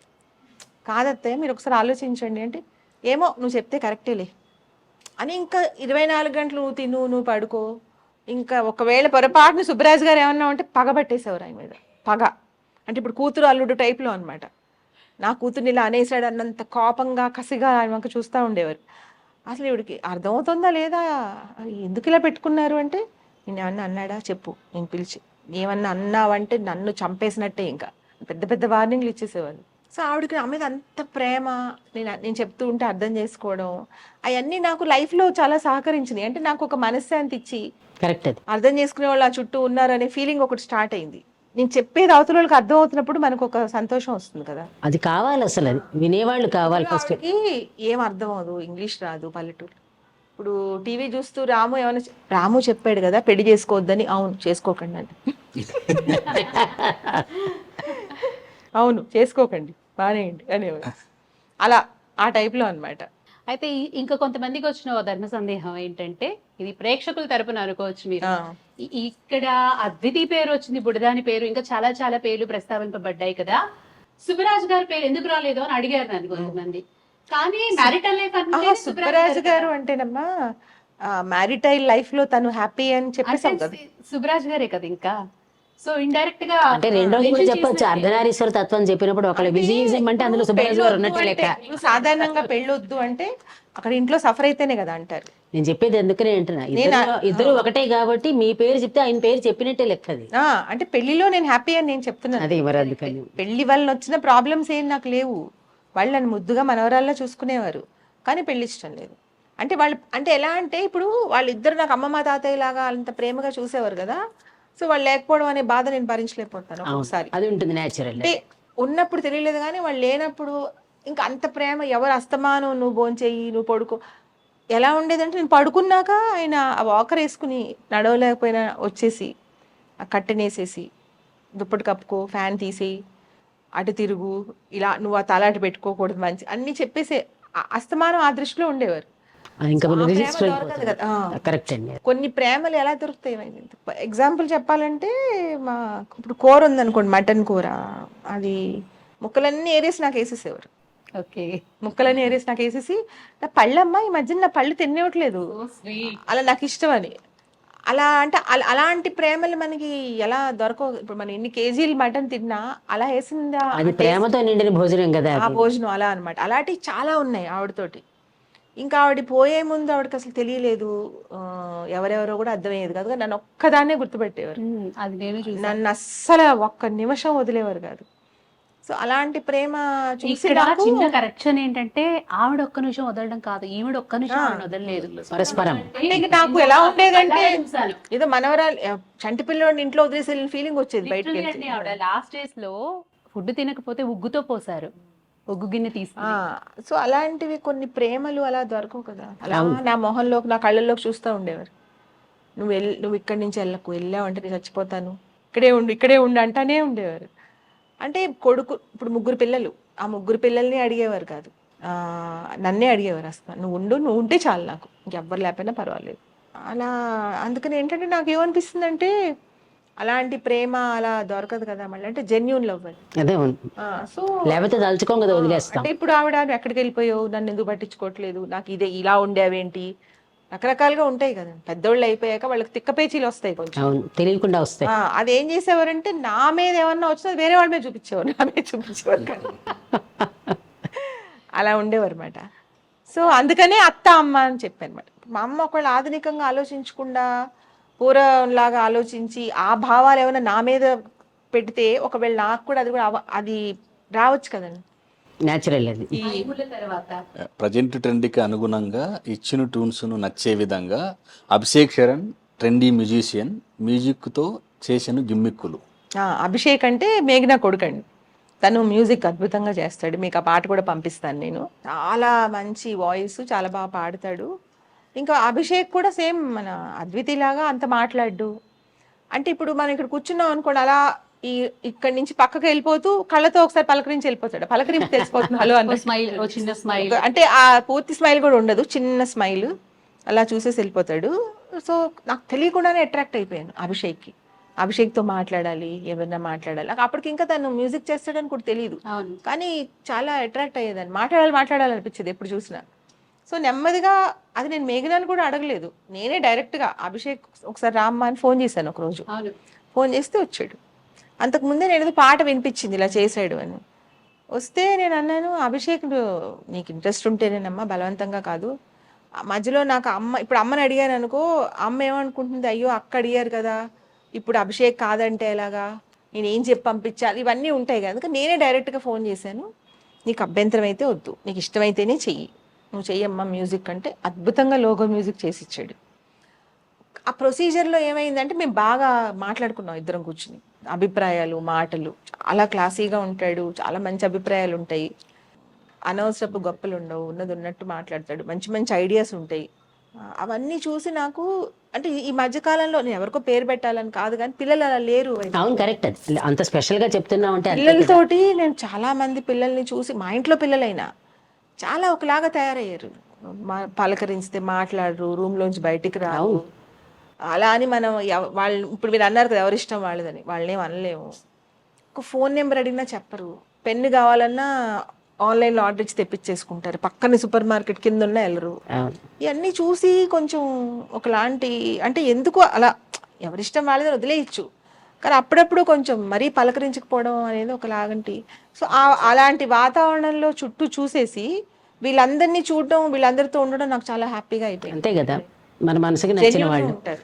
సో ఇప్పుడు పిల్లల్లో అలా లేని అమ్మాయి మా అమ్మాయి ఒకటి, ఎప్పుడు ఇలాగే ఉంటుంది ఫ్రెష్గా అలా నవ్వుతుంది, హ్యాపీ. ఈ ఇనుము స్పెషాలిటీ ఏంటంటే, ఇందాక మీరు అన్నారు ఇనుము అనేసి, ఈ ఇనుము స్పెషాలిటీ ఏంటంటే ఇంకో ఇనుముతో రాగాలు పలికిస్తారు. మావాడు ఇంకో పెద్ద ఇనుము అనమాట. ఒపీనియన్స్ లో గానీ చూడడానికి కూడా చాలా స్ట్రాంగ్ అన్నమాట, చాలా స్ట్రాంగ్. అసలు ఏ ఎక్స్ప్రెషన్, ఐరన్ బాడీ, అంత హెల్దీగా అలా ఏంటో అటు ఇటు తిరుగుతాడు, మాట్లాడు. నేను ఇంతవరకు నా పాటలకు ఒక్కసారి కూడా నేను చేయించుకోలేకపోయా వాడితో, అంత స్ట్రాంగ్. వాడి కన్విన్స్ చేయడం కూడా నాకు ఇబ్బంది.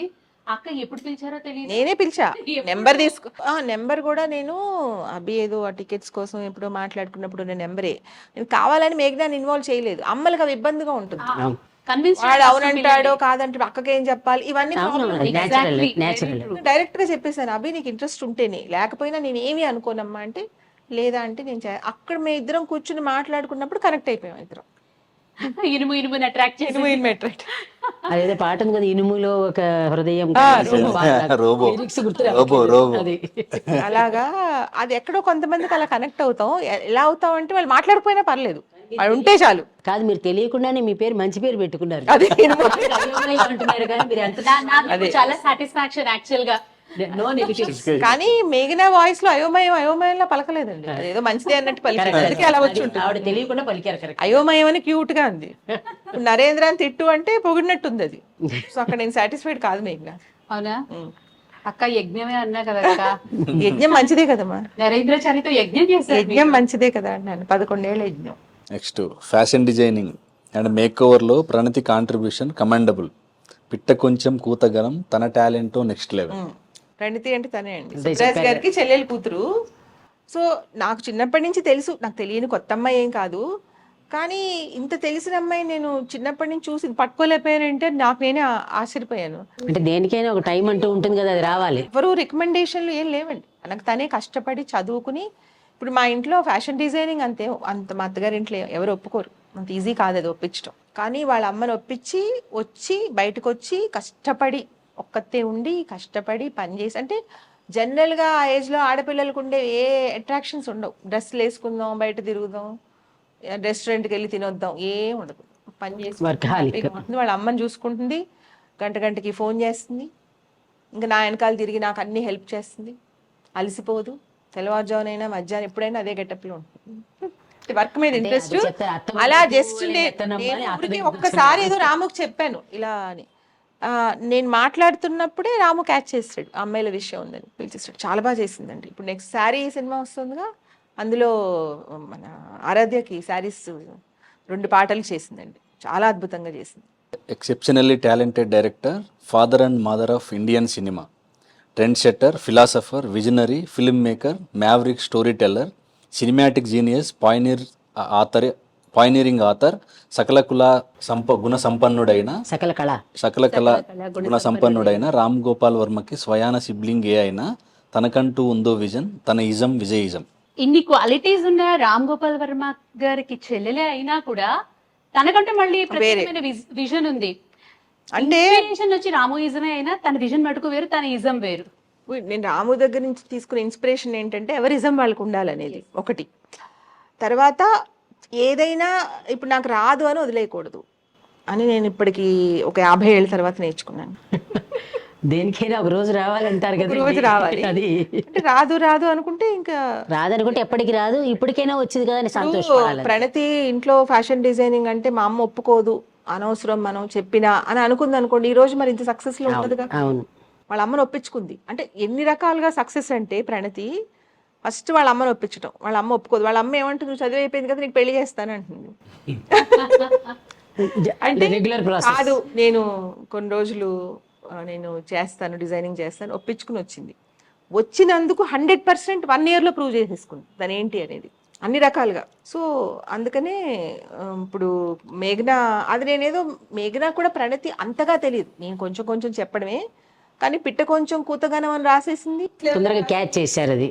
అంటే అమ్మాయిని చూడంగానే అది అర్థమైపోతుంది, అమ్మాయి వర్కింగ్ స్టైల్. అయితే కరెక్టే, అమ్మాయి చూడంగానే ఫస్ట్ నేను చెప్పిన మాట ఏంటంటే, ఇంకా అప్పటికి నాకు కరెక్టే, మేఘనానే అనేసింది ఫస్ట్ డే, అక్క నాకు ప్రణతిని చూస్తే చాలా తెలిసిపోతుంది అక్క, నెక్స్ట్ లెవెల్ లో. దానితో పాటు యాక్చువల్ గా నువ్వేమో చూసి రాము చూడకుండానే క్యాచ్ చేసి నేను చెప్పిన ఒక్క లైన్ పట్టుకున్నాడు, ఏమని ఇంట్లో ఇష్టం లేకుండా వచ్చింది అనేది పెట్టేసుకున్నాడు.